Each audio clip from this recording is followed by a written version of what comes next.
छोटी सी भेंट हमारी ओर से।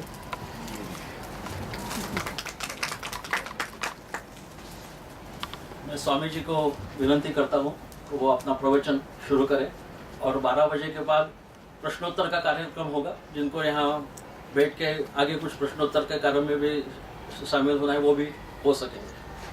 बैठ के करेंगे या हम खड़े होंगे?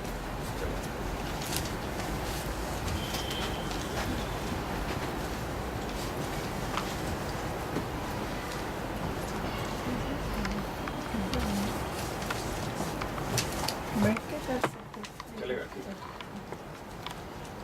एक बार मिलकर के हम लोग लंबे स्वर से ओम का उच्चारण करें।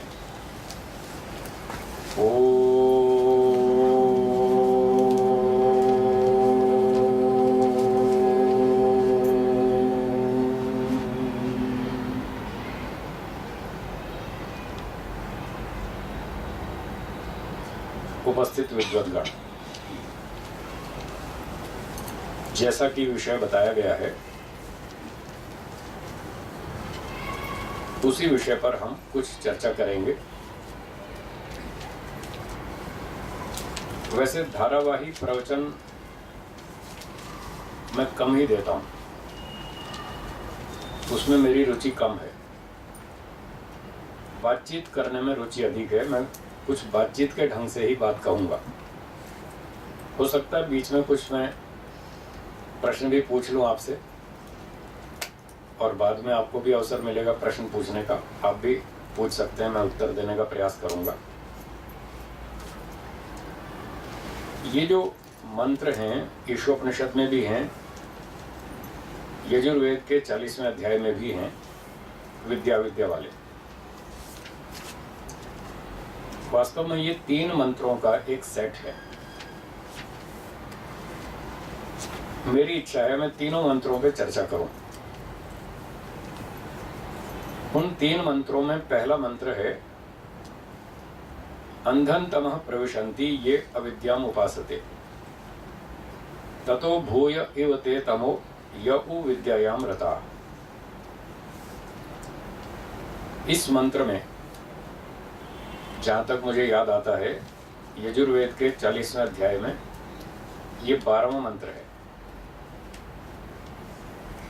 तो इस मंत्र में कहा है कि अंधन तमः प्रविशन्ति, घोर अंधकार में प्रवेश करते हैं, घोर अंधकार को प्राप्त होते हैं। कौन लोग?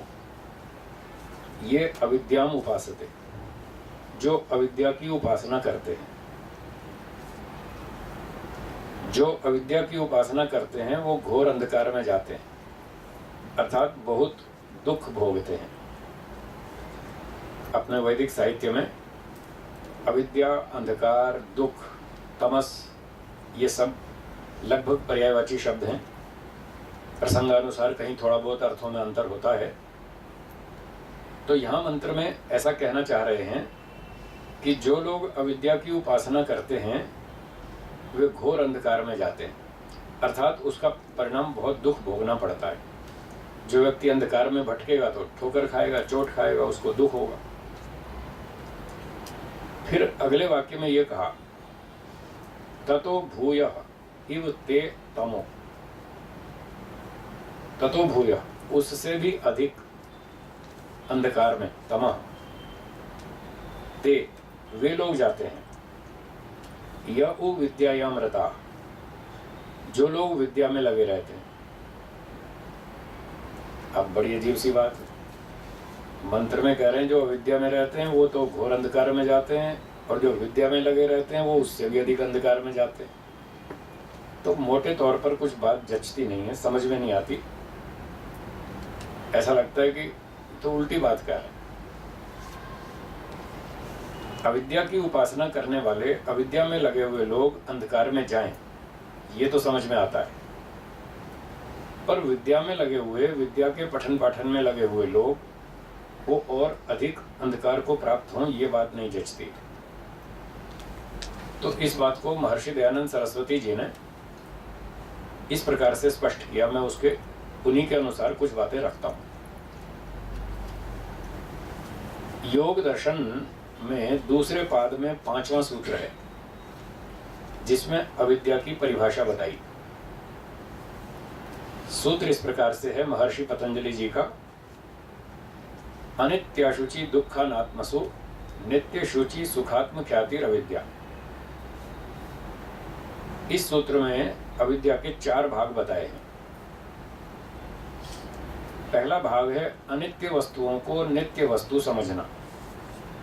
अनित्य नित्य ख्याति, जो अनित्य वस्तु हैं, नाशवान है, नष्ट हो जाएंगी, सदा नहीं रहेंगी, ऐसी वस्तुओं को नित्य समझना, ऐसा मानना कि ये सदा रहेंगी, ये अविद्या का पहला भाग है। उदाहरण के लिए हमारा शरीर, क्या हमारा शरीर सदा जीवित रहेगा? हाँ या ना? नहीं रहेगा, अर्थात ये अनित्य है। नित्य का मतलब जो सदा रहे, अनित्य का मतलब जो सदा ना रहे, उत्पन्न भी होता है, नष्ट भी होता है, वो अनित्य है। जो वस्तु उत्पन्न नहीं होती, नष्ट भी नहीं होती, वो नित्य है। तो शरीर अनित्य है, ये उत्पन्न होता है, एक दिन नष्ट हो जाएगा। परंतु इस अनित्य शरीर को यदि हम नित्य मानते हैं और ये मानते हैं कि हम सदा जिएंगे, हम कभी नहीं मरेंगे, अर्थात ये शरीर सदा जीवित रहेगा, ऐसा यदि मन से मानते हैं तो इसका अर्थ है कि हम अविद्या में हैं। ये पहली अविद्या हुई। इसी तरह से जो हमारे परिवार के सदस्य हैं, माता पिता, भाई बहन, बेटा बेटी, पोता पोती, चाचा मामा, जो भी रिश्तेदार हैं हमारे, क्या ये सदा जीवित रहेंगे? नहीं रहेंगे। पर शायद हम इनके बारे में भी ऐसा ही सोचते हैं, ये सदा जीवित रहेंगे, ये कभी नहीं मरेंगे। और जब कोई ऐसी घटना होती है परिवार में, मृत्यु हो जाती है किसी की, तब दुख होता है या नहीं होता? है जी, होता है ना। वो इसीलिए दुख होता है कि हमने ये मान रखा था ये कभी नहीं मरेंगे, ये सदा जिएंगे, हम भी जिएंगे, ये भी जिएंगे, हमारे रिश्ते सदा बने रहेंगे, ऐसा मानना अविद्या है। इसी अविद्या के कारण हमको उस दिन दुख होता है जब किसी की मृत्यु होती है परिवार में, संबंधियों में, रिश्तेदारों में, मित्रों में। तो मंत्र ये कहना चाहता है जो इस तरह की अविद्या में रहेंगे वो अंधकार में जाएंगे, मतलब दुख भोगेंगे। ये पहला भाग हुआ अविद्या का। दूसरा, अशुचि को शुचि समझना। योग दर्शन सूत्र के अनुसार अशुचि को शुचि समझना अविद्या है। शुचि का अर्थ है शुद्ध और अशुचि का अर्थ है अशुद्ध, मतलब अशुद्ध वस्तु को शुद्ध वस्तु समझना अविद्या है। जैसे उदाहरण के लिए फिर हम वहीं से चलते हैं, शरीर से ही। हमारा जो शरीर है ये शुद्ध है या अशुद्ध है? अशुद्ध है। क्या हम शरीर को अशुद्ध मानते हैं? है जी? नहीं मानते ना, यही अविद्या है। अशुद्ध शरीर को शुद्ध मानते हैं। हर रोज शौच जाते हैं, स्नान करते हैं, दातुन मंजन करते हैं, नहाना धोना करते हैं, झाड़ू पोछा लगाते हैं और 80 साल तक भी ये नहाना धोना रोज करते हैं, फिर भी शरीर शुद्ध नहीं होता। फिर रोज नई नई अशुद्धि पैदा होती रहती है। जो व्यक्ति विचार करता है, ध्यान देता है, उसको समझ में आ जाता है शरीर अशुद्ध है। पर जो ध्यान नहीं देता उसको 80 साल तक भी ऐसे लगता है कि शरीर तो बहुत अच्छा है। कोई व्यक्ति अच्छे कपड़े पहन के, नहा धो के, साफ सुथरा होके और थोड़ी सी परफ्यूम मार के आ जाए सामने, तो कौन कहेगा ये अशुद्ध है? आप टीवी में देख सकते हैं ऐड, बड़ी अच्छी अच्छी ऐड आती है, वहीं स्प्रे मारते हैं और बड़े खुश हो जाते हैं, वाह बड़े खुश होते हैं, कितना अच्छा शरीर है। अब देखिए कितनी भयंकर अविद्या है। अपनी आंख से देख रहे, सामने स्प्रे मार रहा और ये खुशबू शरीर की है या स्प्रे की है? स्प्रे की। और फिर भी वो ये मान रहा है कि ये शरीर की खुशबू है। अपनी आंख से देख करके भी व्यक्ति कितनी अविद्या में है, उस सुगंध को शरीर की सुगंध मानता है। ये सारी अविद्या है। 3 दिन ना नहाए तो पता चल जाए कितना शुद्ध है शरीर और कितनी सुगंध आती है शरीर में से। 3 दिन स्नान मत कीजिए, फिर देखिए पता चल जाएगा। तो अशुद्ध शरीर को शुद्ध मानना ये अविद्या का दूसरा भाग है। इसी तरह से खान पान की दृष्टि से अंडे मांस खाना, मांसाहारी भोजन करना, शराब पीना, गुटखा, पान मसाला, तंबाकू आदि आदि जो हानिकारक, बुद्धिनाशक, रोग उत्पादक ये जो पदार्थ हैं, ये सारे अशुद्ध पदार्थ हैं, अभक्ष्य हैं, इनका सेवन नहीं करना चाहिए। फिर भी लोग करते हैं। क्या मानकर करते हैं? शुद्ध वस्तु है तभी तो खा रहे हैं, अच्छा मान के ही तो खा रहे हैं, कोई खराब मान के थोड़ी खाता। तो ये सारी अविद्या है, अशुद्ध को शुद्ध मानना। इसी दृष्टि से अशुद्ध कर्मों को शुद्ध कर्म मानना, ये भी अविद्या है, इसी भाग में है। जैसे उदाहरण के लिए सच बोलना शुद्ध कर्म है या झूठ बोलना शुद्ध कर्म? सच बोलना शुद्ध कर्म और झूठ बोलना अशुद्ध कर्म है। आजकल लोग झूठ बोलते हैं या नहीं बोलते? वो अशुद्ध कर्म मान के बोलते हैं या शुद्ध कर्म मान के बोलते हैं? शुद्ध मान के बोलते हैं। अब देखिए, झूठ बोलना अशुद्ध कर्म है, उसको लोग अशुद्ध नहीं मानते, उसको अच्छा काम मानते हैं। हम पूछते हैं कि आप झूठ बोलते हैं? वो कहते हैं हाँ जी बोलते हैं। तो हम पूछते हैं आप झूठ क्यों बोलते हैं? बोले हम तो गृहस्थी हैं। मैंने कहा ये अच्छा उत्तर है भाई, हम तो गृहस्थी हैं, गृहस्थियों को झूठ बोलने की छूट है क्या? गृहस्थियों को ईश्वर दंड नहीं देता है क्या? उनके लिए सब झूठ है, सब छूट है। झूठ बोलो उसकी भी छूट है। हम पूछते हैं आप चोरी करते हैं? बोले हाँ करते हैं। क्यों करते हैं? हम तो गृहस्थी। अच्छा आप रिश्वत लेते हैं कि हाँ बिल्कुल लेते हैं। क्यों लेते हैं? हम तो गृहस्थी हैं। ये अच्छा लाइसेंस है गृहस्थियों के लिए, झूठ बोलने का, चोरी करने का। वो सारे पाप करते हैं और उनको कोई दंड भी नहीं मिलता। ऐसा लोग मानते हैं, जबकि ये झूठ है। हर एक व्यक्ति को दंड मिलेगा। झूठ बोलेगा, चोरी करेगा, रिश्वत लेगा, घोटाला करेगा, चाहे गृहस्थी हो, चाहे ब्रह्मचारी हो, सन्यासी हो, कोई भी हो। ईश्वर सबका एक है, ईश्वर का नियम सबके लिए एक है, उसका कानून सब पर एक समान लागू होता है। चाहे गृहस्थी हो या सन्यासी हो, जो भी झूठ बोलेगा उसको दंड मिलेगा।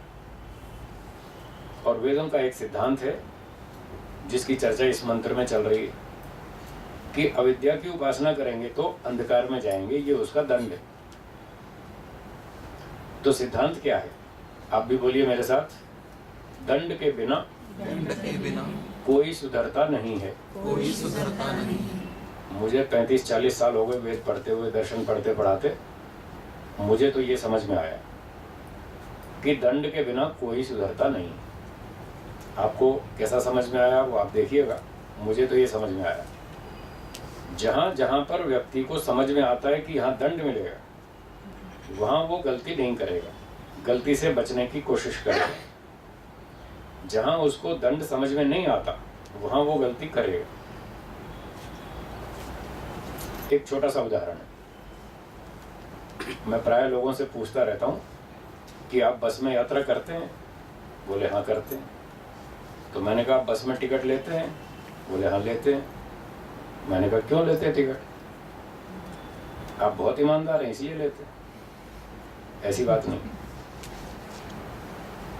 बोले क्यों लेते हैं? मैंने कहा देखो बस में लिखा है जो यात्री बिना टिकट पकड़ा जाएगा उससे 10 गुना किराया वसूल करेंगे, ये दंड है। तो वहाँ दंड लिखा है, इस दंड के भय से आप लोग टिकट खरीदते हैं। एक व्यक्ति कहने लगा नहीं जी मैं तो बहुत ईमानदार हूँ, मैं तो ईमानदारी के कारण टिकट खरीदता हूँ। मैंने कहा अच्छा अभी आपकी परीक्षा लेंगे, पता चल जाएगा आप कितने ईमानदार हैं। बोले कैसे लेंगे परीक्षा? मैंने कहा बिल्कुल सीधी सादी सिंपल परीक्षा है। क्या है? मैंने कहा जो बस में लिखा है ना वाक्य उसको मिटा दीजिए, उसकी जगह दूसरा वाक्य लिखिए, टिकट लेकर यात्रा करनी चाहिए। परंतु कोई यात्री बिना टिकट पकड़ा गया तो उसे दंड कुछ नहीं दिया जाएगा। कितना दंड? कुछ नहीं। अब बताइए कितने लोग टिकट खरीदेंगे? हम वो कह रहे हैं कोई भी नहीं खरीदेगा। तो इससे क्या सिद्ध हुआ कि अब तक क्यों खरीद रहे थे टिकट? दंड के कारण। तो ये संसार का व्यवहार देखने को मिलता है। प्रत्यक्ष प्रमाण से ये बात सिद्ध है कि जहां जहां व्यक्ति को दंड समझ में आ रहा है कि यहाँ दंड मिलेगा, वहाँ वो गलती से बचने की कोशिश करता है, गलती नहीं करता। पर जहाँ लगता है कि यहाँ दंड तो मिलेगा नहीं, फिर वो गड़बड़ करता है। इसलिए हमको वेदों में ये समझने को मिला कि दंड के बिना कोई सुधरने वाला नहीं है। ये बिजली की तार है, इसमें 220 वोल्ट का करंट है। आप जानते हैं? जानते हैं? आप इस तार को छुएंगे? हाँ या ना? क्यों? एक बार छूकर देखिए, पता चल जाएगा। आपको समझ में आ गया ना, यहाँ छूते ही दंड मिलेगा। तार को छूते ही दंड मिलेगा, वो समझ में आ गया, इसलिए आप कभी नहीं छुएंगे। और एक तार यहाँ खुली छोड़ दें करंट वाली, तो आप उससे 4 फीट दूर से निकलेंगे, बड़ी सावधानी से निकलेंगे, कभी भूल से भी ना छू जाए। गलती से भी छू गए तो वो छोड़ेगी नहीं तार, बहुत खतरनाक दंड मिलेगा। तो ये रोज के हमारे प्रत्यक्ष उदाहरण हैं जिनसे हमें ये बात समझ में आती है कि दंड के बिना कोई सुधरता नहीं है। अब ईश्वर का दंड वो हमको समझ में नहीं आता, इसलिए झूठ बोलते हैं, इसलिए चोरी करते हैं, इसलिए घोटाले करते हैं, इसलिए रिश्वत लेते हैं, इसलिए सारे पाप करते हैं। हम ये भूल जाते हैं ईशावास्यमिदं सर्वम्। ईशोपनिषद में सबसे पहले मंत्र में यही तो कहा, ईशावास्यमिदं सर्वम्। ईश्वर सारे जगत में व्यापक है। तेन त्यक्तेन भुंजीथा मा गृधा कस्य सिद्धनम। त्याग पूर्वक भोगो, लोभ मत करो, दूसरे का अधिकार मत छीनो। ये धन किसका है? किसी का नहीं, सब यहीं रह जाएगा। श्री राम जी चक्रवर्ती राजा थे, बहुत संपत्ति, बहुत सेना, बहुत सारा अधिकार। जब संसार छोड़कर गए तो कितनी संपत्ति साथ ले गए? कुछ भी नहीं। श्री कृष्ण जी भी राजा थे, वो कितनी संपत्ति साथ ले गए? कुछ भी नहीं। और अर्जुन, दुर्योधन, सिकंदर, फिर उसके बाद धीरू भाई अंबानी, बड़े बड़े सेठ थे, बड़े बड़े राजा थे, बड़ी बड़ी संपत्तियां थी। जब ये लोग संसार से गए तो कितनी संपत्ति साथ ले गए? कुछ भी नहीं ले गए। पर लोगों के व्यवहार को देखने से पता चलता है ये लोग जरूर ले जाएंगे। जो लोग धन के लिए छीना झपटी करते हैं, भाई का हिस्सा मार लेते हैं, पड़ोसी का मार लेते हैं, रिश्तेदारों की संपत्ति छीन लेते हैं, उनको देखने से ऐसा लगता है ये जरूर अपने साथ ले जाएंगे। अगर नहीं ले जाएंगे, वो भी यहीं छोड़ जाएंगे, तो क्यों छीन झपट करते हैं, क्यों लोभ करते हैं? वेद तो मना कर रहा है, माँ गृधा, लोभ मत करो। और सोचो, कस्य सिद्धनम, ये धन किसका है? उत्तर है कि ईश्वर का है, हमारा किसी का भी नहीं है, सब यहीं छोड़ जाएंगे। जब संसार में आए तो खाली हाथ, और जब जाएंगे तब भी खाली हाथ। तो हमारा तो कुछ है ही नहीं, खाम खाम हमने कब्जा कर रखा है, ये मेरी चीज़ है, ये मेरी ज़मीन है, ये मेरा मकान है, ये मेरी गाड़ी है, खाम खाम कब्जा कर रखा है, सब यहीं छोड़ जाएंगे। तो वेद का ये संदेश है, उपनिषद का ये संदेश है कि लोभ न करें, ईमानदारी से जिएं। झूठ, छल, कपट, बेईमानी, भ्रष्टाचार, चरित्रहीनता, जो भी पाप कर्म है, ईश्वर छोड़ेगा नहीं, हमको जरूर दंड देगा। क्या दंड देगा? पशु पक्षी बनाएगा, कीड़ा मकोड़ा बनाएगा, वृक्ष वनस्पति बनाएगा, ये उन पाप कर्मों का दंड है। तो मंत्र कह रहा है, अंधन तमः प्रविशन्ति, अंधकार में जाएंगे वो लोग जो अविद्या की उपासना कर रहे हैं, जो बुरे कर्मों को अच्छा कर्म मान के किए जा रहे हैं, विचार नहीं करते, चिंतन नहीं करते कि हम गलत कर रहे हैं या ठीक कर रहे हैं, इसका फल क्या होगा, इसका परिणाम क्या होगा। हमें पशु पक्षी बनना पड़ेगा, कीड़ा मकोड़ा बनना पड़ेगा, वृक्ष वनस्पतियों में जाना पड़ेगा। तो इसलिए अशुभ कर्मों को शुभ कर्म मानना, ये अविद्या का दूसरा भाग हुआ। तीसरा भाग, दुख को सुख समझना। दुख को सुख समझना, ये अविद्या का तीसरा भाग। एक व्यक्ति ने पूछा कि दुख को तो दुख ही समझते हैं, दुख को सुख कौन समझता है? उसने उदाहरण दिया कि किसी के सर में चोट लग जाए तो दुख ही होता है, तो उस दुख को तो सब लोग दुख ही समझते हैं, सुख कहाँ समझते हैं? फिर सूत्रकार ऐसा क्यों कह रहे हैं दुख को सुख समझना अविद्या है, ये तो लागू ही नहीं हो रहा। तो हमने कहा कि ये दुख जो है, ये दो प्रकार का दुख है। एक है शुद्ध दुख और दूसरा है सुख मिश्रित दुख। थोड़ा सा दोहरा लेंगे। पहला वाला कौन सा? शुद्ध दुख। और दूसरा सुख मिश्रित दुख। ये जो सर में चोट लगती है, पेट में दर्द होता है, पाँव में कांटा चुभ जाता है, तो दुख होता है, ये तो शुद्ध दुख है। इस दुख को तो सभी दुख ही मानते हैं, इसको कौन सुख मानता है? कोई भी नहीं मानता। तो महर्षि पतंजलि इस दुख की चर्चा नहीं कर रहे, वो तो दुख मिश्रित सुख या सुख मिश्रित दुख जो है उसकी ओर संकेत है। वो कह रहे हैं कि कहीं कहीं सुख और दुख दोनों मिले जुले होते हैं। वहां व्यक्ति उस दुख को देख नहीं पाता और वहां केवल सुख ही सुख समझता है, ऐसा समझना अविद्या है। वो तीसरे भाग में ये बात कहना चाहते हैं। तो किसी ने पूछा कि ऐसा कौन सा सुख दुख है जो मिले जुले रहते हैं और समझ में नहीं आते?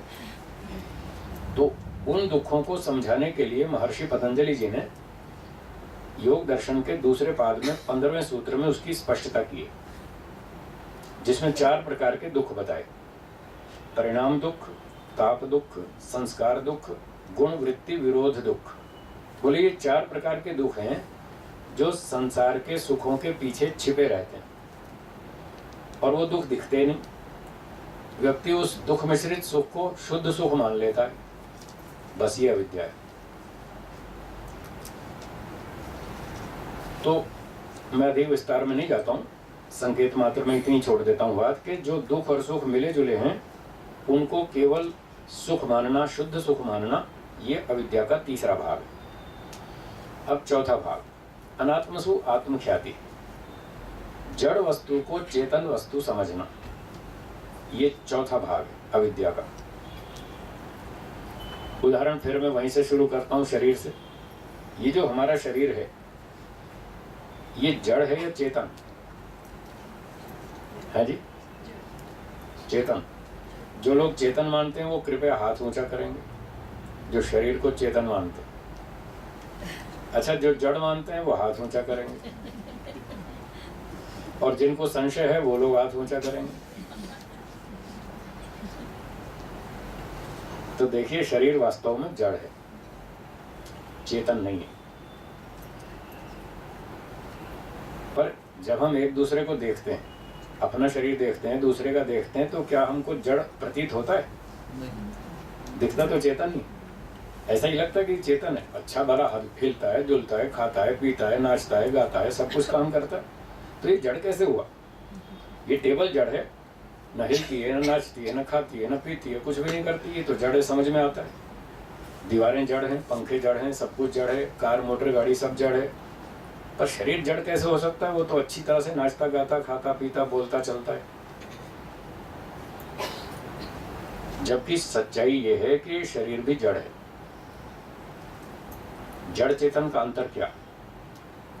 पहला अंतर, जड़ वस्तु में इच्छा नहीं होती, चेतन वस्तु में इच्छा होती है। ये पहला अंतर है जड़ और चेतन में।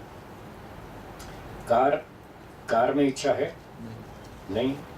दीवारों में इच्छा है? नहीं। तो ये जड़ हुई या चेतन? जड़ हुई। अब बताइए, मनुष्य में इच्छा है या नहीं? बोलिए। है। मनुष्य में तो है। अब मनुष्य में भी 2 चीजें, एक शरीर और एक आत्मा। ये इच्छा किसका गुण है, शरीर का या आत्मा का? आत्मा का। हाँ जी, हाँ, फिर से बताइए, सोच के बताइए, इच्छा गुण शरीर का है या आत्मा का?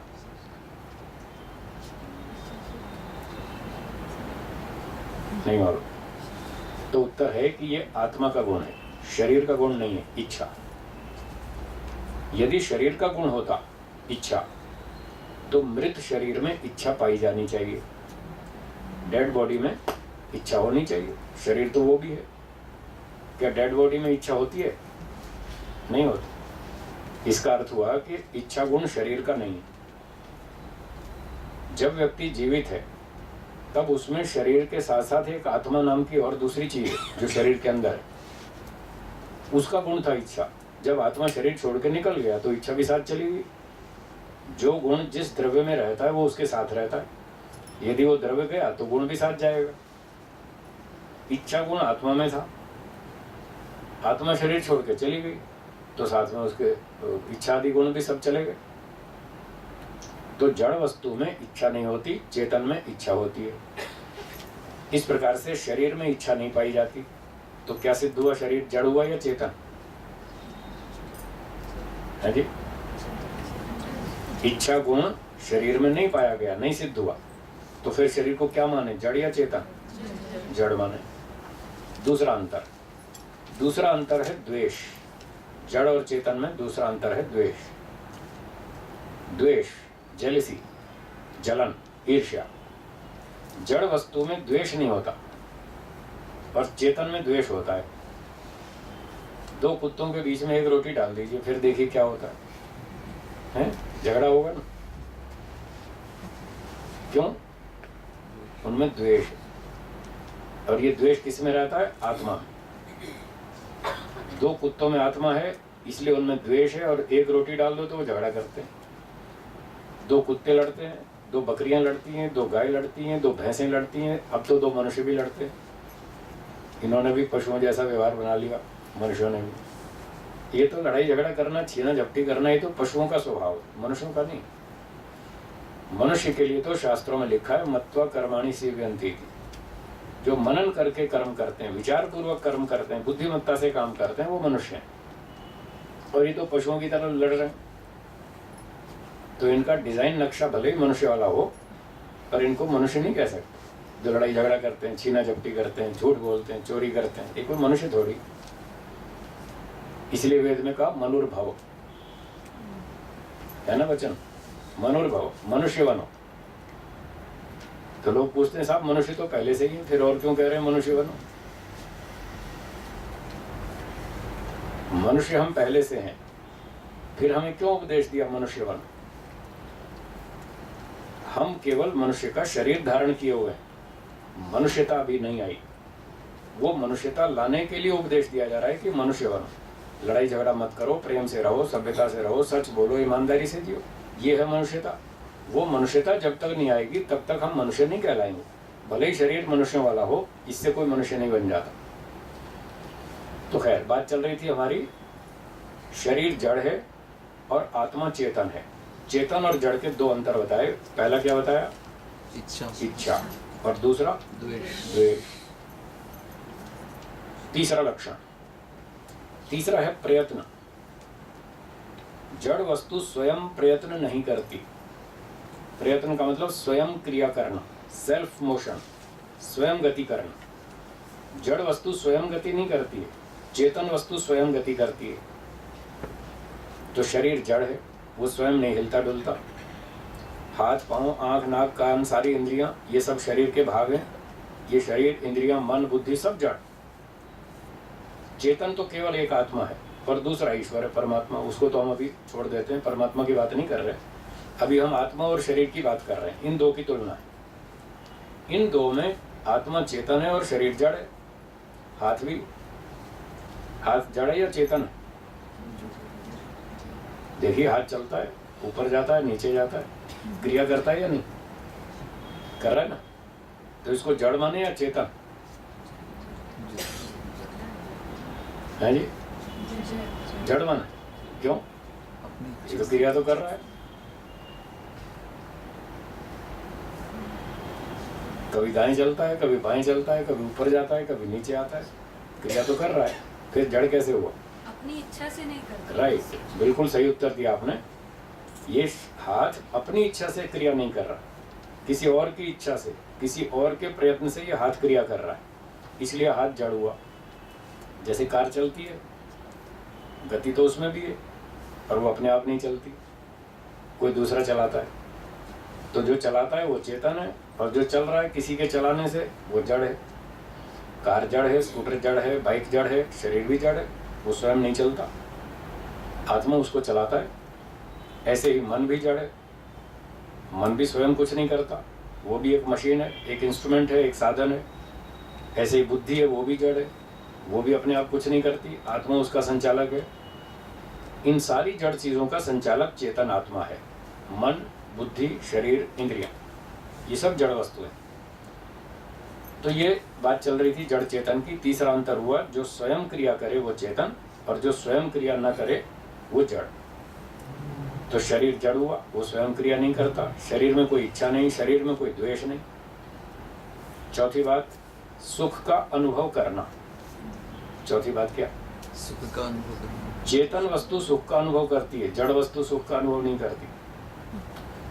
पांचवा लक्षण, दुख का अनुभव करना। पांचवा क्या?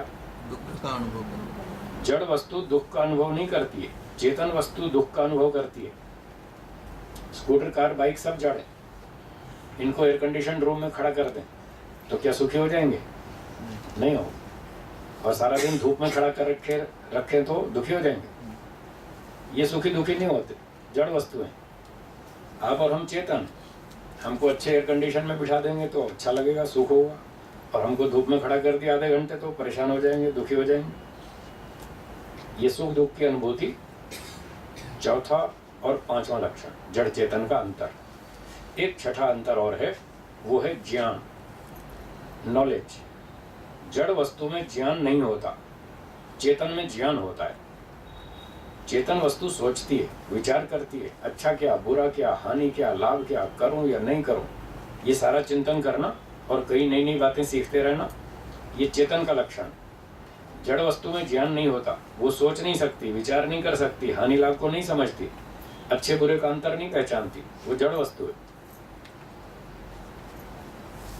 एक चींटी जा रही है फर्श पर और चलते चलते आगे पानी फैला हुआ था, पानी आ गया रास्ते में, तो चींटी रुक जाएगी या नहीं? रुक जाएगी। वो सोचेगी आगे गड़बड़ है, आगे रास्ता साफ नहीं है, तो क्या करें, अब थोड़ा रास्ता बदलो। उसको समस्या आ गई कि आगे नहीं जा सकते, तो फिर रास्ता बदलो। उसने सोचा और रास्ता बदल लिया, तो पता चलता उसमें ज्ञान है, वो सोचती है और समस्या को समझती है और फिर रास्ता निकाल लेती है। और अगर कोई कार चलती हो सड़क के ऊपर रिमोट कंट्रोल से, ड्राइवर उसमें नहीं, रिमोट कंट्रोल से चल रही है कार, सामने एक नदी का पुल आ गया, ब्रिज, और मान लीजिए पुल टूटा हुआ है, तो कार क्या सोचेगी, आगे पुल टूटा है, रुक जाऊं, ये कुछ रास्ता चेंज कर लूं, बदल लूं? कार नहीं सोचेगी, वो जड़ है, वो तो चलती जाएगी। और जहां पुल टूटा होगा वहां धड़ाम से गिरेगी नदी में, वो जड़ है, वो सोचती नहीं है आगे क्या गड़बड़ है। इस तरह से जड़ चेतन के ये 6 अंतर हुए, जो कि न्याय दर्शन में एक सूत्र में बताए गए। मैंने वहां से आपको ये सुनाए। तो अब देखिए, ये सारी की सारी चीजें शरीर में उपलब्ध हैं क्या? इच्छा, द्वेष, प्रयत्न, सुख दुख की अनुभूति और ज्ञान। क्या ये शरीर के गुण हैं या आत्मा के? आत्मा के। इससे पता चला कि शरीर जड़ वस्तु है। भले ही हिलता चलता है, खाता है, पीता है, नाचता है, गाता है, सारे काम करता है, फिर भी ये जड़ है। जैसे आपकी मोटर गाड़ी चलती है, विमान चलता है, रेलगाड़ी चलती है, सब जड़ है। चलता तो है वो भी किसी और की बुद्धि से चलता है। ड्राइवर की, पायलट की चेतन बुद्धि से चलता है, वो उसकी ज्ञान विज्ञान से चलता है, स्वयं जड़ है।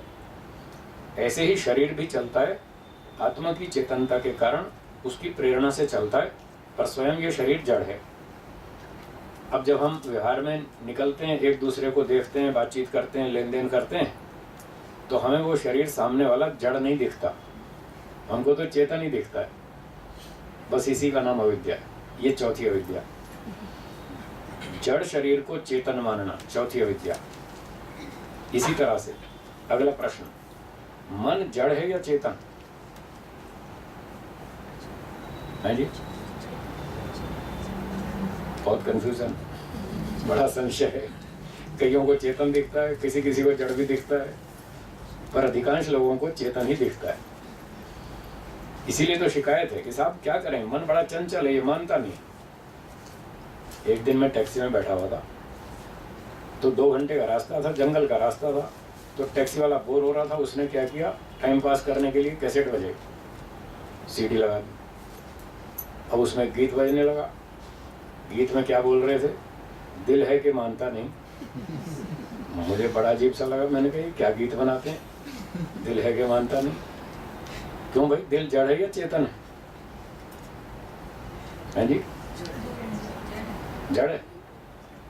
अगर दिल जड़ है तो फिर क्यों नहीं मानता वो? कार जड़ है या चेतन है? कार जड़ है। कार मानती है नहीं हमारी बात, मानती है ना? कार जड़ है, वो हमारी बात मानती है। दिल भी तो जड़ है, वो क्यों नहीं मानता? अगर ऐसा गीत बनाते हैं कि दिल है कि मानता नहीं, तो मैंने कहा फिर ऐसा गीत भी बनाओ, कार है कि मानती नहीं। ऐसा भी बनाओ, दोनों तो एक जैसे हैं।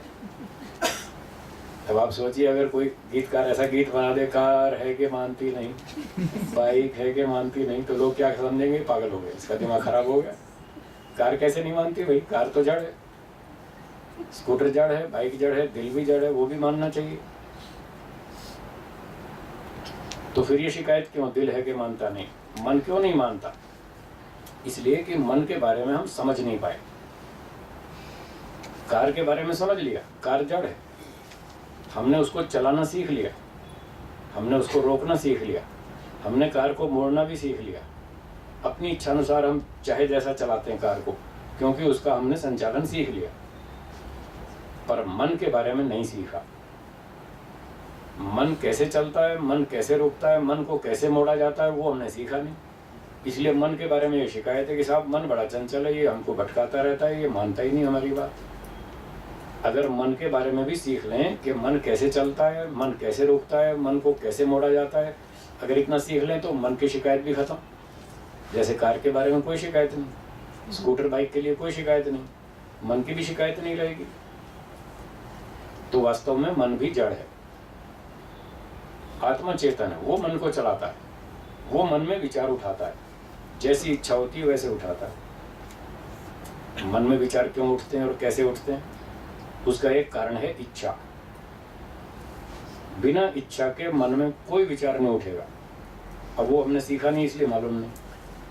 तो ऋषियों ने ये बताया कि पहले जीवात्मा मन में इच्छा को प्रकट करता है, मुझे दिल्ली का लाल किला याद करना है। फिर दूसरी बात, वो लाल किला याद करने का प्रयत्न करता है मन में। ये दो काम करता है तब लाल किला याद आएगा, उसके बिना नहीं आएगा। कोई भी विचार मन में उठेगा, उसके पीछे ये दो कारण निश्चित रूप से रहेंगे, पहला इच्छा और दूसरा प्रयत्न। आप बैठे यहाँ पूना के अंदर बैठे ध्यान करने ईश्वर का, और गायत्री मंत्र शुरू किया, ओम भूर्भुवः स्वः तत्सवितुर्वरेण्यम। बस यहीं तक पहुंचे थे और बंबई की चौपाटी याद आने लग गई है? आपने सोचा ये चौपाटी क्यों याद आ गई, हमने तो इच्छा नहीं की थी, फिर क्यों याद आ गई? वास्तव में आपने इच्छा की है, उसको याद करने की इच्छा की है, उसको याद करने का प्रयत्न किया, तभी तो याद आई। ऐसे कैसे आ जाएगी? मन तो जड़ है, स्वयं कोई क्रिया नहीं करता हो। तो हमारी कहीं स्थूल इच्छाएं होती हैं, कहीं सूक्ष्म इच्छाएं होती हैं। जो स्थूल इच्छाएं होती हैं वो तो हम समझ लेते हैं, जो सूक्ष्म इच्छाएं होती हैं वो समझ में नहीं आती। और हमको ऐसा लगता है ये मन बड़ा चंचल है, मन तो चेतन है, मन हमको भटकाता रहता है, कभी इधर भगाता है, कभी उधर भगाता है। तो वहाँ भी ये समझना चाहिए कि हमने सूक्ष्म इच्छा और सूक्ष्म प्रयत्न के कारण बम्बई चौपाटी को याद किया, सूक्ष्म इच्छा और प्रयत्न के कारण आगरे का ताजमहल याद किया, दिल्ली का चांदनी चौक याद किया, कुतुब मीनार याद की, जो भी किया वो सब हमारी इच्छा और प्रयत्न से ही होता है। यदि हम इच्छा और प्रयत्न का नियंत्रण करना सीख लें तो निश्चित रूप से मन हमारे नियंत्रण में आ जाएगा, जैसे कार आपके नियंत्रण में चलती है। खैर लंबा विषय हो जाएगा, मैं आगे नहीं चलता हूँ, लौट के वापिस आता हूँ। तो शरीर भी जड़ है, मन भी जड़ है, बुद्धि भी जड़ है, इंद्रियां भी जड़ हैं, ये सारी चीजें जड़ हैं, इनको चेतन मानना अविद्या है। तो मंत्र क्या कहता है? अंधन तमः प्रविशन्ति ये अविद्याम उपासते। जो अविद्या में रहते हैं वो अंधकार में जाते हैं, वो सब दुख भोगते हैं, उल्टे सीधे काम करते हैं, फिर दंड भोगते हैं। दूसरी पंक्ति में कहा, जो विद्या की उपासना करते हैं या वो विद्यायाम रता ततो भूया, जो विद्या में लगे रहते हैं वो उनसे भी अधिक अंधकार में जाते हैं। ये कैसे हुआ? उसका तात्पर्य ये है कि जो लोग इन बातों को जानते हैं, शरीर जड़ है, मन जड़ है, इंद्रियां जड़ हैं, और झूठ बोलना गलत है, सच बोलना सही है, प्रेम से रहना ठीक है, झगड़ा करना गलत है, क्रोध करना गलत है, अन्याय करना गलत है, जिन्होंने पढ़ लिया, शास्त्र को समझ लिया, अब वो विद्वान हो गए, जानकार हो गए, और जान करके भी फिर घोटाला करते हैं। अब बताइए छोटे अपराधी हैं कि बड़े? बड़े। जिस बेचारे को पता नहीं कि झूठ बोलना गलत है, वो गलती करे तो उसका अपराध कम माना जाए, और जिसको पता है झूठ बोलना गलत है फिर झूठ बोलता है जानबूझकर, तो बताइए वो बड़ा अपराधी माना जाएगा? तो जब बड़ा अपराधी है तो दंड भी अधिक होगा। तो यह वो विद्यायामृता, जो लोग विद्या में लगे रहते हैं, पठन पाठन में लगे रहते हैं और काम करते हैं उल्टे, सोच समझ के, योजनाबद्ध, जानबूझकर घोटाला करते हैं, उनको उनकी तुलना में अधिक दंड मिलेगा जो बेचारे अज्ञानी हैं, जिनको पता ही नहीं। ये मंत्र कहता है। अब दूसरा मंत्र क्या कहता है? इस तीन मंत्रों के सेट में ये पहले मंत्र की बात हुई। दूसरा मंत्र कहता है अन्य देवाहुर अविद्याया अन्यदाहुर अविद्याया। अविद्या से अलग लाभ होता है और विद्या से अलग लाभ होता है। इति शुश्रुम धीराणाम ये नस्तद विचक्षिरे। ऐसा हमने विद्वानों के वचन सुने हैं जिन्होंने हमको विद्या और अविद्या की व्याख्या करके समझाया। जिन विद्वानों ने हमको अलग अलग समझाया कि अविद्या से क्या लाभ है, विद्या से क्या लाभ है, हमने उनके विद्वानों के वचनों से ये बात सुनी है कि अविद्या से अलग फायदा है और विद्या से अलग फायदा है। अब आप सोचेंगे क्या अविद्या से फायदा भी है? अभी तो कह रहे थे कि अंधकार में जाएंगे, अब कह रहे हैं उससे लाभ भी है। तो अब इस मंत्र में अविद्या का अर्थ और बदल गया। अब ये अर्थ नहीं है जो अभी बताया था, वो पहले मंत्र में था, 12वें मंत्र में। अविद्या का अर्थ था मूर्खता, उल्टा समझना। अब यहाँ अविद्या का अर्थ है जो ज्ञान रहित जड़ वस्तु है, जिसमें ज्ञान नहीं है, जिसमें विद्या नहीं है, अर्थात जड़ पदार्थ। तो अब कहते हैं अविद्या से अलग लाभ है, विद्या से अलग लाभ, यानी जड़ वस्तु से अलग प्रयोजन सिद्ध कर सकते हैं हम और चेतन वस्तु से अलग प्रयोजन सिद्ध कर सकते हैं। दोनों का लाभ अलग अलग और दोनों से लाभ उठाना चाहिए। क्या लाभ है दोनों से? जड़ वस्तु को हम खा पी सकते हैं, भूख लगे तो खाना खाओ, रोटी खाएंगे, दाल सब्जी कढ़ी खिचड़ी खीर पूरी हलवा मिठाई खाएंगे, ये सारी जड़ वस्तु है। और ठंडी लगेगी तो कंबल ओढ़ेंगे, रजाई ओढ़ेंगे, यात्रा करनी होगी तो कार में बैठेंगे, ये सारी जड़ वस्तुएं हैं। जड़ वस्तुओं से हम अलग प्रकार का लाभ ले सकते हैं, खाना पीना ओढ़ना यात्रा करना, पर चेतन को खा नहीं सकते। चेतन से ये लाभ नहीं उठा सकते भूख लगे तो आत्मा को खा लो, ना उसको खा सकते ना उससे पेट भरने वाला। तो उससे क्या लाभ है?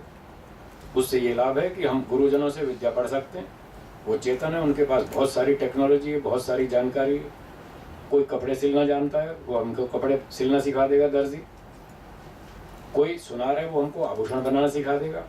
कोई लोहार है तो हथियार बनाना सिखा देगा, और कोई विद्वान है तो हमको वेद पढ़ना सिखा देगा। उससे हम कितना सारा लाभ ले सकते हैं। ये लाभ जड़ वस्तु से नहीं ले सकते। अगर आपको विद्या प्राप्त करनी हो तो आप टेबल पे कोई पंखा रख दें, कूलर रख दें, एसी रख दें, तो आपको कुछ नहीं, एक अक्षर भी नहीं सिखाएगा। वो जड़ वस्तु, उससे विद्या का लाभ नहीं हो सकता, वो चेतन से ही हो सकता है। तो ऋषियों ने ये बताया कि जड़ वस्तु से अलग लाभ होता है, चेतन से अलग लाभ होता है। जड़ वस्तु से जो लाभ होता है उससे वो लाभ ले लीजिए, और चेतन से जो लाभ होता है उससे वो लाभ ले लीजिए। दोनों से अपना अपना लाभ उठाइए और मोक्ष में जाइए, क्योंकि अब अगले मंत्र में मोक्ष की बात आ रही है। अब जो 14वां मंत्र है उसमें कहते हैं विद्याम च अविद्याम च यस्तद वेद उभयम सह। यह जो व्यक्ति विद्याम च अविद्याम च, विद्या को और अविद्या को, दोनों को, उभयम दोनों को, सह साथ साथ, वेद जानता है। जो व्यक्ति विद्या और अविद्या दोनों को एक साथ जानता है, ये विद्या है ये अविद्या है, फिर उसको क्या लाभ होता है? अगली पंक्ति में कहते हैं अविद्या मृत्युम तीर्थवा विद्या अमृतम अश्नुते। अविद्या से देखिए अलग लाभ उठाया उसने, और विद्या से अलग लाभ उठाया। अब यहाँ अविद्या का अर्थ क्या है? महर्षि दयानंद जी ने इसका अर्थ किया है कर्म और उपासना। अविद्या का अर्थ यहाँ और बदल दिया। पहले मंत्र में अविद्या का अर्थ था मूर्खता, मिथ्या ज्ञान, अविद्या, भ्रांति, इल्यूजन। दूसरे मंत्र में अविद्या का अर्थ हो गया जड़ वस्तु, और अब तीसरे मंत्र में और अर्थ बदल गया। अविद्या से तो मृत्यु को पार कर लीजिए, मंत्र कह रहा है अविद्या मृत्युम तीर्थवा। और विद्या से क्या लाभ उठाना? अमृतम अश्नुते। तो अमृत नाम है मोक्ष का। एक व्यक्ति ने पूछा जी अमृत का अर्थ मोक्ष क्यों है? तो हमने कहा शब्द ही बता रहा है अमृत, जहां व्यक्ति मरता नहीं, जहां मरता नहीं उसका नाम अमृत है। मोक्ष में मरता है क्या? मोक्ष में मरता नहीं, इसलिए उसको अमृत कहते हैं। तो पूछा मोक्ष में क्यों नहीं मरता, यहाँ संसार में क्यों मरता है? तो हमने कहा मोक्ष में इसलिए नहीं मरता क्योंकि वहां जन्म ही नहीं लेता। संसार में क्यों मरता है? यहाँ जन्म लेता है इसलिए मरता है। जब जन्म होगा तभी तो मृत्यु आएगी। तो संसार में जीवात्मा जन्म लेता है। जन्म लेना मतलब शरीर धारण करना। जब जीवात्मा संसार में शरीर धारण करता है तो एक दिन शरीर छोड़ना भी पड़ेगा। शरीर धारण करना जन्म है, शरीर छोड़ देना मृत्यु है। बस इतना ही तो अर्थ है। जन्म और मृत्यु का इतना ही मतलब है। आत्मा ना तो पैदा होता है ना तो मरता है। आत्मा तो सदा ही रहता है, वो तो अनादि तत्व है, नित्य पदार्थ है। शरीर पैदा होता है, शरीर मरता है। जब आत्मा शरीर के साथ संयोग करता है, शरीर धारण करता है, उसको जन्म कह देते हैं मोटी भाषा में। और जहाँ संयोग होता है तो वियोग भी होता है, एक न एक दिन शरीर छोड़ना भी पड़ेगा, उसका नाम मृत्यु है। तो आत्मा न पैदा होता है न मरता है, वो तो नित्य है। परंतु वो जीवात्मा इस अविद्या से अलग लाभ उठाता है। यहाँ अविद्या का अर्थ किया कर्म और उपासना। इस कर्म और उपासना से मृत्यु को पार कर लेता है। और विद्या अमृतम अश्नुते, और विद्या से वो अमृत की प्राप्ति करता है, जहाँ पर मृत्यु होती नहीं, मोक्ष की प्राप्ति कर लेता है, क्योंकि वहाँ जन्म नहीं होता। एक व्यक्ति ने पूछा जी ये अविद्या का अर्थ कर्म और उपासना कैसे हो गया? इसके लिए एक व्याकरण शास्त्र का नियम है। अविद्या शब्द में नैन तत्पुरुष समास है, आप सब जानते ही। विद्या शब्द से नैन तत्पुरुष समास करेंगे तो अविद्या शब्द बना। और व्याकरण महाभाष्य में इस नैन तत्पुरुष समास के 6 अर्थ लिखे हैं। उन 6 में से एक अर्थ तो प्रसिद्ध है, सभी जानते हैं, वो है विपरीत। उल्टा अर्थ हो जाता है, जब अ लगा देते हैं तो अर्थ उल्टा हो जाता है। जैसे सत्य, और शुरू में अ लगाया तो असत्य, लोग सब जानते हैं। असत्य का मतलब झूठ, सत्य से उल्टा, तो ये उल्टा हो जाता है अर्थ। ये तो सभी लोग जानते हैं, तो बहुत प्रसिद्ध है। इसके अतिरिक्त 5 अर्थ और भी बताए गए हैं इस नैन तत्पुरुष समास के। और उन 5 अर्थों में से एक अर्थ है तत्सहचारी। जिसके साथ हम नैन तत्पुरुष समास कर रहे हैं, उसका जो सहचारी है वो नैन तत्पुरुष करने पर वो अर्थ बन जाएगा। तो विद्या शब्द से जब नैन तत्पुरुष करेंगे तो शब्द बनेगा अविद्या, और अर्थ बनेगा विद्या सहचारी, जो विद्या के साथ रहता है, उसका साथी। अब वेद आदि शास्त्रों में ये 3 शब्द बड़े प्रसिद्ध हैं जो साथ साथ बोले जाते हैं। ज्ञान, कर्म और उपासना, आप सब जानते ही। तो ज्ञान क्या है? ये तो विद्या है। ज्ञान का अर्थ है विद्या, और इसके सहचारी 2 बच गए। कौन कौन से? कर्म और उपासना। इस प्रकार से ज्ञान का जो सहचारी है वो अविद्या शब्द का अर्थ हुआ। और महर्षि दयानंद जी ने यह अर्थ बताया कि यहाँ अविद्या का अर्थ बनेगा कर्म और उपासना। तो मंत्र क्या कहता है? अविद्या मृत्युम तीर्थवा, अविद्या से मृत्यु को पार कर लीजिए, अर्थात कर्म और उपासना से मृत्यु को पार कर लीजिए। कर्म और उपासना से मृत्यु कैसे पार हो जाएगी? एक बार तो जन्म ले लिया तो एक बार तो मरना पड़ेगा। इस बार तो शरीर धारण कर लिया, इस बार तो छोड़ना पड़ेगा। लेकिन अगली बार यदि हमने जन्म को रोक दिया तो अगली मृत्यु को रोक सकते हैं। यदि अगली मृत्यु नहीं हुई तो हमने मृत्यु को पार कर लिया। बार बार नहीं मरना पड़ेगा। तो बार बार न मरना पड़े उसका उपाय क्या हुआ? बार बार जन्म लेना बंद करो। हाँ जी, क्या बताया मैंने? बार बार जन्म लेना बंद करो। जन्म लेना बंद करो, मृत्यु पार हो जाएगी। तो बोले जन्म लेना कैसे बंद करें? क्या हमारे हाथ में जन्म लेना? मैं कहता हूँ बिल्कुल हमारे हाथ में। कम करेंगे तो ज्यादा काम होगा, फिर जाति आयु भोग मिलेगा। निष्काम कर्म करेंगे तो मोक्ष मिलेगा, जाति आयु भोग बंद हो जाएगा। तो कर्म कौन सा करना? निष्काम कर्म। तो निष्काम कर्म करेंगे तो अगला जन्म बंद हो जाएगा। अगर जन्म बंद हो गया तो मृत्यु रुक गई, मृत्यु पार हो गई। और दूसरी बात थी उपासना। यदि सांसारिक भोगों की उपासना करेंगे तो बार बार जन्म मिलेगा, क्योंकि इससे अविद्या, राग, द्वेष, संस्कार बढ़ते जाएंगे। और यदि ईश्वर उपासना करेंगे और भगवान से प्रार्थना करेंगे, हे भगवान बस बहुत थक गए, बहुत जन्म ले लिए, अब तो और अगला जन्म नहीं चाहिए, बस बहुत बहुत दुख भोग लिए संसार में, अब और जन्म नहीं चाहिए। जब ईश्वर उपासना करेंगे और ईश्वर से प्रार्थना करेंगे कि और जन्म नहीं चाहिए, और वास्तव में हमारी इच्छा समाप्त हो चुकी है आगे जन्म लेने की, तो ईश्वर तो न्यायकारी है, वो तो हमारा माता पिता है, हमारा रक्षक है, क्या वो हमारी प्रार्थना नहीं सुनेगा? सुनेगा। त्वमेव माता च पिता त्वमेव, हे भगवान आप ही हमारी माता हैं, आप हमारे पिता हैं, आप हमारे गुरु हैं, राजा हैं, न्यायाधीश, सब कुछ है। तो जैसे माता पिता अपने बच्चों की इच्छा पूरी करते हैं, ऐसे ईश्वर हमारी इच्छा पूरी कर देगा और हम कहेंगे बस अब और जन्म नहीं चाहिए, तो भगवान हमको अगला जन्म नहीं देगा। ये उपासना से मृत्यु पार हो गई। उपासना से अगला जन्म नहीं होगा, अगला जन्म नहीं होगा तो मृत्यु भी नहीं होगी। इस प्रकार से कर्म और उपासना, शुद्ध कर्म, निष्काम कर्म और शुद्ध उपासना, ईश्वर की उपासना, इन दो से तो मृत्यु पार हो जाएगी। आखिरी टुकड़ा बच गया, विद्या अमृतम अश्नुते। और जो विद्या अब हम सीख रहे हैं, वेदों की विद्या, अध्यात्म विद्या, योग विद्या, तत्व ज्ञान, ईश्वर कैसा है ठीक ठीक समझना, ये तत्व ज्ञान है, इसका नाम है विद्या, शुद्ध ज्ञान।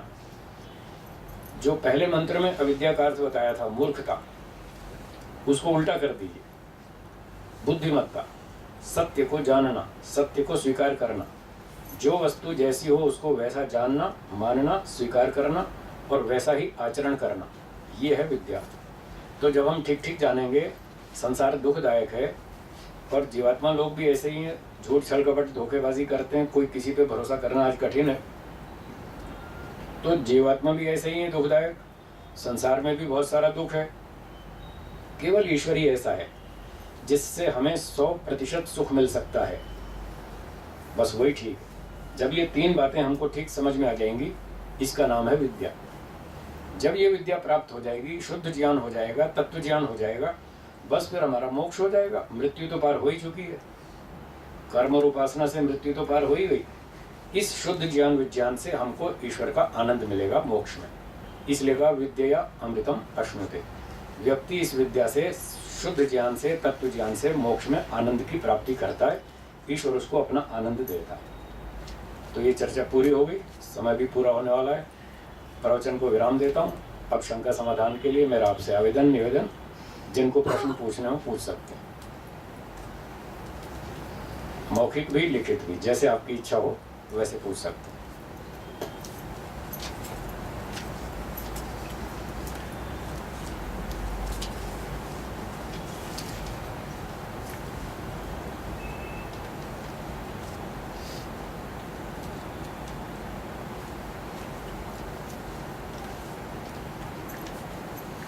विद्यांच अविद्यांच यस्तद वेद उभयम सह, इस पंक्ति में तत् के माने क्या है? इन दोनों को, विद्यांच अविद्यांच यह तद तद उभयम, इन दोनों को, विद्या को और अविद्या को, ये दोनों के लिए तत् शब्द सर्वनाम है, विद्या और अविद्या दोनों के लिए। तो इन दोनों को जो व्यक्ति साथ साथ जानता है उसको ये लाभ होता है।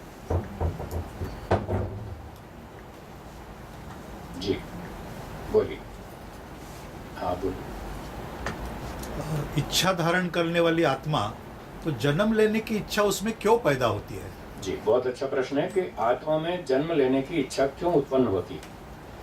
उसका कारण है, सही कारण जो शास्त्रोक्त है वो है अविद्या। अविद्या के कारण जीवात्मा संसार में जन्म लेना चाहता है। क्या अविद्या? अभी 4 भाग बताए थे सूत्र के अनुसार। दुख को सुख समझना अविद्या है। अब व्यक्ति जीवात्मा संसार में क्यों जन्म लेना चाहता है? इसलिए चाहता है कि उसको संसार में सुख प्रतीत होता है, खाने में, पीने में, घूमने में, सुनने में, देखने में, डांस करने में, पार्टी में, संगीत में उसको सुख दिखता है। अब अगर सुख दिखता है तो उस सुख को भोगने के लिए उसको इच्छा होती है कि मेरा शरीर होगा तो मैं सुख भोग पाऊंगा, बिना शरीर के कैसे भोगूंगा। इसलिए वो इच्छा करता है कि मुझे बार बार जन्म मिले, बार बार अच्छा परिवार मिले, अच्छे माता पिता, धन संपत्ति, सब प्रतिष्ठा मिले, ताकि मैं संसार के सुख भोग सकूं।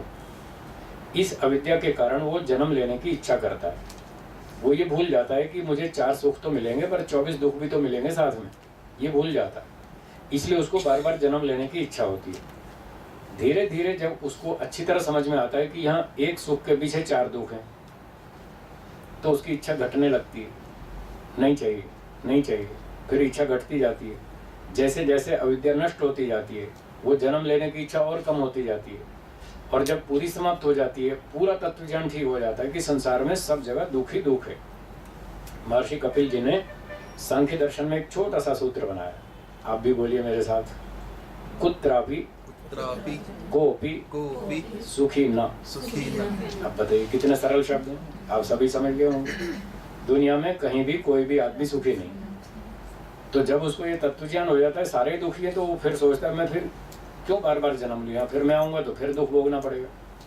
एक व्यक्ति पढ़ लिख कर एमटेक हो गया, कोई एमसी हो गया, कोई बीबीए हो गया, कोई एमबीए हो गया, और बड़ा साइंटिस्ट बन गया, अच्छा डॉक्टर बन गया, पायलट बन गया, और खूब मेहनत की तब जाकर यहाँ तक पहुँचा, और थोड़े दिनों में उसका फिर प्राणांत हो जाएगा, और फिर उसका अगला जन्म होगा और वापस एलकेजी में बैठना पड़ेगा। फिर स्कूल जाओ, फिर ABCD क ख ग घ 1 2 3 4 फिर सीखो। बताइए कितनी समस्या है। इससे बचने का केवल एक ही रास्ता है, वो है अगला जन्म लेना बंद करो। तो अविद्या है, इसलिए व्यक्ति जन्म लेना चाहता है। जब ये अविद्या दूर हो जाएगी और उसको समझ में आ जाएगा मैं PhD स्कॉलर हो गया है, मैं रीडर हो गया, मैं डायरेक्टर हो गया, मैं फलाना हो गया, उसके बाद फिर मुझे LKG में बैठना पड़ेगा। ना बाबा, अगला जन्म नहीं चाहिए, बस फिर उसकी इच्छा खत्म हो जाएगी। और प्रश्न हो तो बोलिए। जी बोलिए। आप जो अभी क्रियाएं सोचने की बात बता रहे हैं, ये जागृत अवस्था की बात है। हाँ जी। निद्रित अवस्था में आत्मसंचलन कैसा होगा, या निद्रित अवस्था जड़ है या चेतन? बहुत अच्छा प्रश्न है। तो जागृत अवस्था में जीवात्मा चेतन है, शरीर जड़ है, मन भी जड़ है। तो जागृत में तो जीवात्मा पूरी इच्छा से अपने शरीर, मन, बुद्धि, इंद्रियों का संचालन ठीक ठीक कर लेता है। उस समय सत्व रज का प्रभाव अधिक होता है। जब सो जाते हैं हम तो तमोगुण का प्रभाव बढ़ जाता है।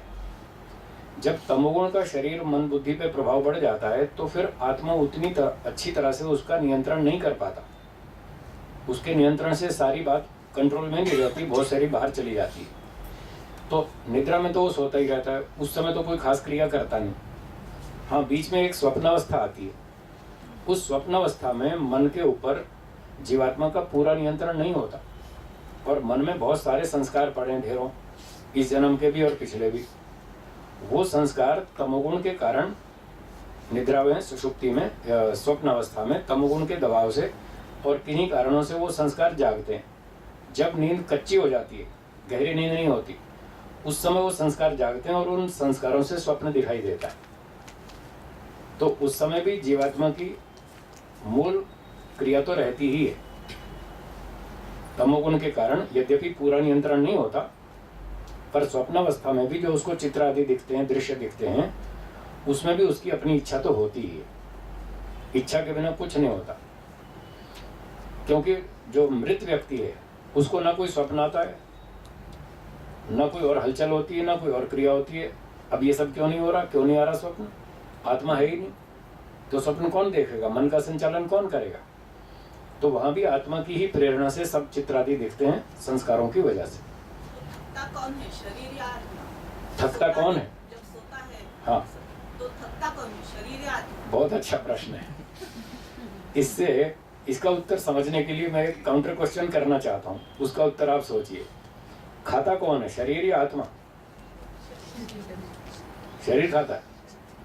शरीर का चलन जारी रखने के लिए खाना, फीडिंग देना पड़ता हाँ, मेरा प्रश्न फिर भी वही है, खाता कौन है, शरीर या आत्मा? अब एक शब्द में नहीं दे पाएंगे उत्तर, एक शब्द में नहीं दे पाएंगे, ये विभज्य वचनी है, इसकी व्याख्या करनी पड़ेगी। कुछ प्रश्न एकांत वचनीय होते हैं, उनका उत्तर एक शब्द में दिया जा सकता है। कुछ विभज्य वचनीय होते हैं, वो एक शब्द में उत्तर नहीं दे सकते, व्याख्या करनी पड़ती है। तो ये विभज्य वचनीय प्रश्न है कि खाता कौन है। अगर हम कहें शरीर खाता है तो डेड बॉडी नहीं खाती, तो वो बात नहीं बनेगी कि शरीर खाता है। अगर हम कहें आत्मा खाता है तो आत्मा में 250 ग्राम भोजन घुसना चाहिए, आत्मा में 1 मिलीग्राम भी नहीं जाता, तो एक शब्द में ना तो हम ये कह सकते शरीर खाता है, न ये कह सकते कि आत्मा खाता है। तो व्यवस्था स्थिति क्या है? स्थिति ये है कि भूख की अनुभूति, ये जो अनुभूति है ये चेतन का गुण है। जड़ वस्तु में ज्ञान नहीं होता, अनुभूति नहीं होती, और शरीर जड़ है, ये पहले बता ही चुके हैं। तो जब भूख की अनुभूति होती है, वो अनुभूति होती है आत्मा को, शरीर को नहीं होती, शरीर तो जड़ है। और जब हम काम करते हैं तो हमारी शक्ति खर्च होती रहती है, सेल्स टूटते रहते हैं शरीर में, बॉडी के सेल्स टूटते रहते हैं, शक्ति कम हो जाती है और हमको महसूस होता है कि कुछ भूख लग रही है, कुछ एनर्जी चाहिए, कुछ शक्ति चाहिए। तो सेल्स टूटते हैं शरीर के, नुकसान होता है शरीर में, उसकी अनुभूति होती है आत्मा को। ये वस्तु स्थिति है। तो फिर हमें जब शक्ति की आवश्यकता महसूस होती है तो हम सोचते हैं भाई कुछ खाना चाहिए, खाएंगे तो थोड़ी ताकत आएगी, फिर हम आगे काम कर सकते हैं।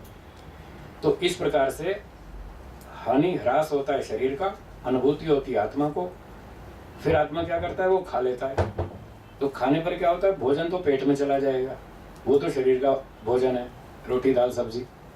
पर उस भोजन को खाने से जो शक्ति महसूस होती है वो आत्मा को होती है। तो इस स्थिति को हम बोलने के लिए ये बोल देते हैं, आत्मा खाता है, आत्मा सोता है, आत्मा पढ़ता है, आत्मा लिखता है, आत्मा बोलता है।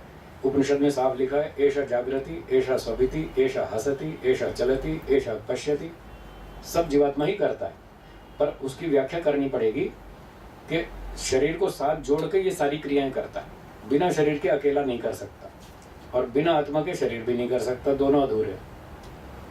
और कोई प्रश्न हो तो बोलिए। जी बोलिए। हाँ बोलिए। मोक्ष मिळाल्यानंतर आपण म्हणतो की एका कोणत्या तरी तत्वाकडे थोड़ा हिंदी बोले तो ठीक है, मैं मराठी नहीं समझता हूँ, हिंदी बोले तो अच्छा माझं है। हिंदी नीट नाही आहे पण मी प्रयत्न करते. हाँ जी, हिंदी अच्छा नहीं है लेकिन तो आप जैसा भी टूटी फूटी हिंदी बोलिए, फिर वो तो मैं समझ भी जाऊंगा, मराठी नहीं समझ पाऊंगा। जी जब हम मोक्ष प्राप्त करते हैं जी। तो जहाँ जो कौन सा तत्व होता है जी। उससे जाके मिलते हैं। जी। तो जो निर्मिति होती है वो उसी तत्व से होती है।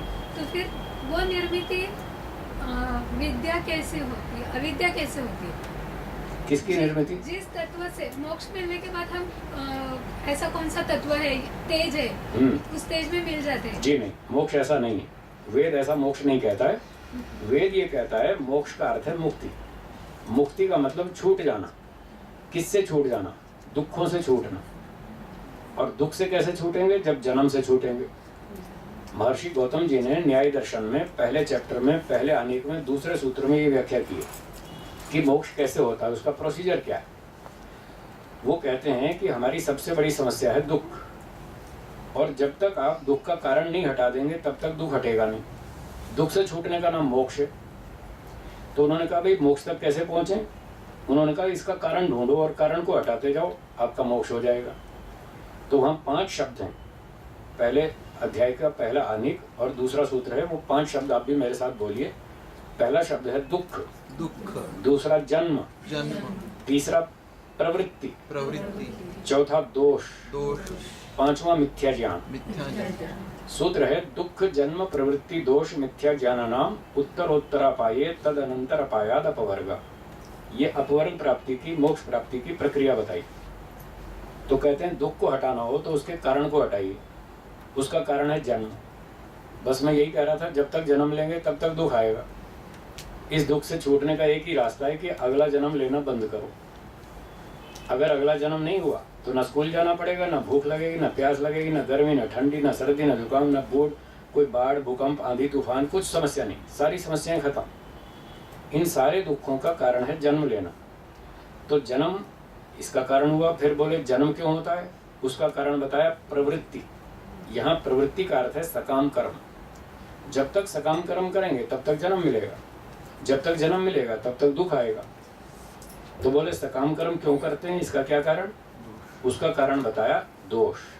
दोष का मतलब राग, द्वेष।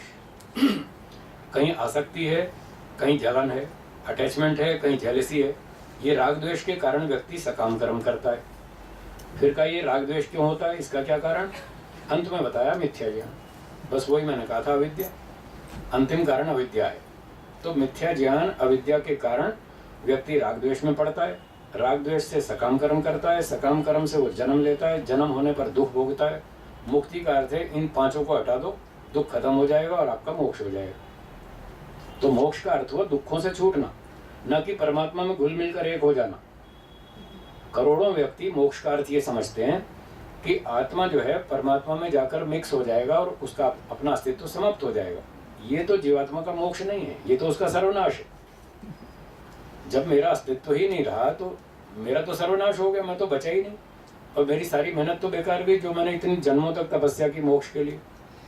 तपस्या तो मैंने की और उसका फल भोगने वाला तो बचा ही नहीं। अगर मैंने पुरुषार्थ किया है तो मुझे उसका फल मिलना चाहिए। उसका फल तभी तो मैं भोग सकूंगा जब मेरा अस्तित्व बना रहे। तो वेद आदि शास्त्र कहते हैं 3 वस्तुएं अनादि हैं, कोई किसी में से पैदा नहीं हुआ, न किसी में जाके मिक्स होने वाला। तीनों वस्तु स्वतंत्र अस्तित्व वाली हैं, अनादि काल से हैं, अनंत काल तक रहेंगी। ऋग्वेद का मंत्र है, आपने पहले भी सुना होगा, द्वा सुपर्णा सयुजा सखाया समानम वृक्षम परिशस्व जाते तयोरन्यः पिप्पलम स्वादवत्ति अनशनन अन्यो अभिचाकशीत। तो 2 सुंदर पक्षी हैं, एक वृक्ष पर बैठे हैं। देखिए 3 वस्तु हो गई। एक वृक्ष है, ये प्रकृति है। 2 पक्षी हैं, एक जीवात्मा एक परमात्मा। तयोरन्यः पिप्पलम स्वादवत्ति। 2 पक्षियों में से एक पक्षी वृक्ष के फल खाता है, वो कर्म करता है और संसार में दुख भोगता है, सुख भी भोगता है, दोनों घुला मिला भोगता रहता है। और जो दूसरा अन्य अनशनन, वो प्रकृति से कुछ नहीं भोगता। अभी चाकशी थी, वो देखता रहता, वो जीवात्मा को देखता रहता है ये क्या घोटाले कर रहा, और फिर उसको दंड भी देता रहता है। अच्छे काम करो तो इनाम भी देता है और बुरे काम करो तो दंड भी देता है। ईश्वर प्रकृति का कुछ नहीं भोगता। क्यों? अथर्ववेद में लिखा है रसेन तृप्ता, वो पहले से ही आनंद से तृप्त है। न कुतश्चन होना, उसमें कोई कमी नहीं, तो वो क्यों प्रकृति का कुछ भोगेगा? उसको आवश्यकता नहीं है। जीवात्मा को है। जीवात्मा के पास ज्ञान की कमी है, बल की कमी है, धन की कमी है, भोजन की कमी है, बहुत सारी चीज़ों की कमी है, इसलिए वो कर्म करता है और अपने फल भोगता है। जबकि ईश्वर न कुतश्चन होना, उसमें कोई कमी नहीं है, वो इस प्रकार का कोई कर्म नहीं करता, वो सदा अपने आनंद से ही तृप्त रहता है। तो मुक्ति का अर्थ ही होगा कि जीवात्मा इस जन्म मरण के चक्र से छूट जाएगा, बार बार जन्म लेना बंद हो जाएगा, उसका अस्तित्व बचा रहेगा। मोक्ष में ईश्वर से उसका कनेक्शन जुड़ जाएगा, संबंध जुड़ जाएगा और ईश्वर से आनंद की प्राप्ति करेगा। कब तक? करोड़ों वर्षों तक। जैसा वेदों के अनुसार महर्षि दयानंद जी ने बताया, उनके कथनानुसार 36,000 बार ये सृष्टि बनेगी। कितनी बार? 36,000 बार। 36,000 बार सृष्टि बनेगी और 36,000 बार प्रलय होगी। इतना समय मोक्ष का है। और एक बार सृष्टि का समय कितना है? 4 अरब 32 करोड़ वर्ष। 4 अरब 32 करोड़ वर्ष तक एक बार सृष्टि चलती है और फिर प्रलय होती है, उसका भी इतना ही समय, 4 अरब 32 करोड़। अब दोनों को जोड़ दीजिए, 8 अरब 64 करोड़। इतने वर्षों में एक बार सृष्टि बनी और एक बार नष्ट हुई। अब 8 अरब 64 करोड़ को 36,000 से गुणा कर दीजिए, तो टोटल फिगर जो आएगा वो आप बोलिए मेरे साथ, 31 नील 31 नील 10 खरब 10 खरब 40 अरब वर्ष। 40 अरब वर्ष। इतना समय मुक्ति का है। मेरा ख्याल है इतना तो कम नहीं पड़ेगा, इतना तो बहुत हो जाएगा। इतने समय में एक बार भी दुख नहीं आएगा, एक भी दुख नहीं आएगा, एक सेकंड के लिए भी नहीं आएगा। और इतने समय तक ईश्वर का आनंद मिलेगा। जीवात्मा उस आनंद को भोगेगा। जब उसका आनंद पूरा हो जाएगा फिर वापस संसार में आएगा। आपने 1 महीना नौकरी की, कितनी तनख्वाह मिलेगी? 1 महीने की। 1 महीने की। और 10 साल नौकरी की तो 10 साल। 10 साल की। आप 1 महीना काम करें और कहें साहब मुझे 10 साल का वेतन दो, तो नहीं मिलेगा। जितना कर्म उतना फल, न्याय की बात। मोक्ष के लिए हमने जितने कर्म किए उसी हिसाब से फल मिलेगा। मोक्ष के लिए जो कर्म किए वो लिमिटेड थे या अनलिमिटेड? है जी, लिमिटेड। अनलिमिटेड कर्म तो कर ही नहीं सकते हम, अल्पशक्तिमान है। जीवात्मा अल्पशक्तिमान है, वो थोड़े ही कर्म कर सकता है, अनंत कर्म कर ही नहीं सकता। जब उसके कर्म सीमित हैं तो फल भी सीमित होना चाहिए, न्याय की बात। तो जितने कर्म किए उतना फल उसको मोक्ष में मिल गया। फल पूरा हो गया, चलो वापस दोबारा संसार में जाओ, फिर नए कर्म करो, फिर आ जाना मोक्ष में। तो हम दोबारा आ जाएंगे, फिर दोबारा कर्म करेंगे, फिर वापस मोक्ष में जाएंगे। फिर इतना समय आनंद लेंगे, फिर तीसरी बार लौट आएंगे, फिर नए कर्म करेंगे, फिर चले जाएंगे। ये साइकिल चलता रहेगा, मोक्ष में जाते रहेंगे, आते रहेंगे। इसलिए वेद कहता है अनादिकाल से ये तीन पदार्थ विद्यमान हैं, अनंत काल तक ये चलते रहेंगे। जीवात्मा कर्म करता रहेगा, ईश्वर हमारा फल देता रहेगा, प्रकृति में से भोग देता रहेगा। सकाम कर्म करेंगे प्रकृति में से देगा, निष्काम कर्म करेंगे मोक्ष में अपना आनंद देगा। ये वेदों की व्यवस्था। आप बोलिए माता जी, कुछ पूछ रही थी? आत्मक्लेश से किसी को आनंद मिलता है तो अन्यों को उसको दुख होता है। पहला शब्द क्या बोला? आत्मक्लेश से। आत्मक्लेश मतलब क्या कहना चाहते हैं, मैं समझा नहीं। हाँ, जब किसी व्यक्ति खुद के लिए करती है, हाँ, कोई उपवास हो या कोई ये जी। भौतिक स्तर पर नहीं, जी। कोई चिंतन करता है, कोई समाधि अवस्था में जाता है, जी, कोई जी। उपासना करता है, तो जी। और अन्य लोगों को उसको दुख क्या होता है, किस लिए होता है? मतलब मैं अगर अपने लिए कुछ तपस्या कर रहा हूँ, उपवास कर रहा हूँ, ध्यान कर रहा हूँ, कुछ अपना व्यक्तिगत कार्य कर रहा हूँ, तो ऐसा करने से दूसरों को कष्ट क्यों होता है? ये पूछ रहे हैं आप? खुद को तकलीफ देनी है, हाँ, और जब हम खुद को तकलीफ देते हैं तो कई बार ऐसे होता है कि दूसरों को भी उसका परेशानी होती है। परेशानी होती है। हाँ, ठीक बात है, आप समझ गया प्रश्न आपका। तो हम यदि स्वयं तप कर रहे हैं, कुछ कष्ट उठा रहे हैं, तो योग शास्त्र में लिखा है कि न अतपस्विनो योगा सिद्ध्यति।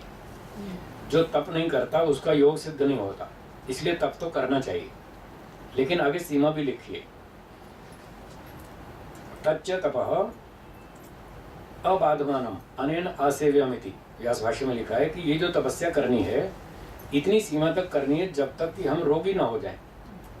यदि आप सीमा से अधिक तपस्या करेंगे तो रोगी हो जाएंगे, और यदि रोग हो गया तो व्याधि, स्त्यान, संशय, प्रमाद, आलस्य, अविरति, भ्रांति दर्शन, ये सब बाधक बता रखे हैं, तो हमारे बाधा पड़ जाएगी। इसलिए हमको उतनी सीमा तक तप करना है जब तक हमारा शरीर स्वस्थ रहे। अब जब हम ज्यादा तप करते हैं और हम रोगी हो जाते हैं तो हमारा जो भाई, बंधु, मित्र, साथी हैं, हमारे रोगी होने पर उनको कष्ट होता है। रोगी पड़ेंगे हम और सेवा करनी पड़ेगी उनको, इसलिए उनको परेशानी होती है। भाई बस बस बस बस ज्यादा तब मत करो, फिर हमको मुसीबत आएगी। तुम थोड़ा ठीक ठीक करो यार, हम तो तुम फंसा रहे हो। दूसरों का स्वार्थ है उसमें। हाँ, तो अपने स्वार्थ के लिए वो बेचारे सावधान रहे थे, आपकी सेवा फिर करनी पड़ेगी ना। इसलिए पहले कहते हैं बीमार मत पड़ो, उतनी सीमा तक तपस्या करो। तो हमें उतनी तपस्या करनी चाहिए जितना हम सहन कर सकें, जितनी क्षमता हो उतना सहन करें। इस तरह से तप करेंगे तो मोक्ष हो। और कोई प्रश्न? जी बोलिए। दो प्रश्न हैं। बोलिए। आत्मा के प्रकार होते हैं क्या, और वो कौन से? और व्यक्ति का जो स्वभाव रहता है वो आत्मा के ऊपर निर्भर रहता है। पहला प्रश्न आपने ये पूछा कि आत्मा के कुछ प्रकार रहते हैं क्या। इसका उत्तर है कि आत्मा कोई अलग अलग प्रकार की नहीं है। सब जीवात्माएं एक जैसी। जो जीवात्माओं का अपना मूल स्वरूप है 100% एक जैसा है सबका। उसका क्या प्रमाण? प्रमाण ये है, क्या आपको दुख पसंद है? जरा पड़ोसियों को पूछिए, उनको पसंद है? किसी को पसंद है? किसी को पसंद नहीं। देखिए सब एक जैसे। दुख किसी को भी पसंद नहीं, सब एक जैसे, चींटी से लेकर के व्हेल मछली तक। किसी भी प्राणी को चेक कर लीजिए, दुख किसी को भी पसंद नहीं। इससे पता चलता है सब जीवात्माएं एक जैसी। और सुख आपको अच्छा लगता है, हाँ या ना? आपको भी अच्छा लगता होगा, मुझे भी अच्छा लगता है। सुख तो सबको अच्छा लगता है। तो सुख को सब चाहते हैं, दुख को कोई भी नहीं चाहता। इससे पता चलता है कि सब जीवात्माएं एक तरह की हैं। अब अंतर कहाँ आता है? अंतर आता है उनकी विद्या में, जो अभी 5 बात बताई। मिथ्या ज्ञान होगा तो ये सारी गड़बड़ शुरू हो जाएगी, राग द्वेष होंगे, फिर सकाम कर्म होंगे। अब ज्ञान का स्तर सबका अलग अलग है। कोई कम जानता है, कोई अधिक जानता है, कोई और अधिक जानता है, कोई बहुत अधिक जानता है। तो ज्ञान में अंतर आने से राग द्वेष में अंतर आएगा, राग द्वेष में अंतर आने से कर्मों में अंतर आएगा, कर्म में अंतर आने से जन्म में अंतर आएगा। कोई मनुष्य बनेगा, कोई पशु पक्षी बनेगा, कोई कीड़ा मकोड़ा। ईश्वर फिर उनके कर्मानुसार फल देगा। तो अंतर हमारे ज्ञान में है, कर्मों में है, इन चीजों में अंतर है। मूल रूप से जीवात्मा में कोई अंतर नहीं, सब जीवात्मा एक जैसी। ये तो पहला प्रश्न हुआ। दूसरा प्रश्न क्या था आपका? व्यक्ति का स्वभाव आत्मा के ऊपर निर्भर है। स्वभाव, हाँ, जो स्वभाव है वो हमारे कर्म और संस्कार से बनता है। हमारे कर्मों से जो हम कर्म करते हैं अच्छा करेंगे उसका मन पर अच्छा प्रभाव पड़ेगा।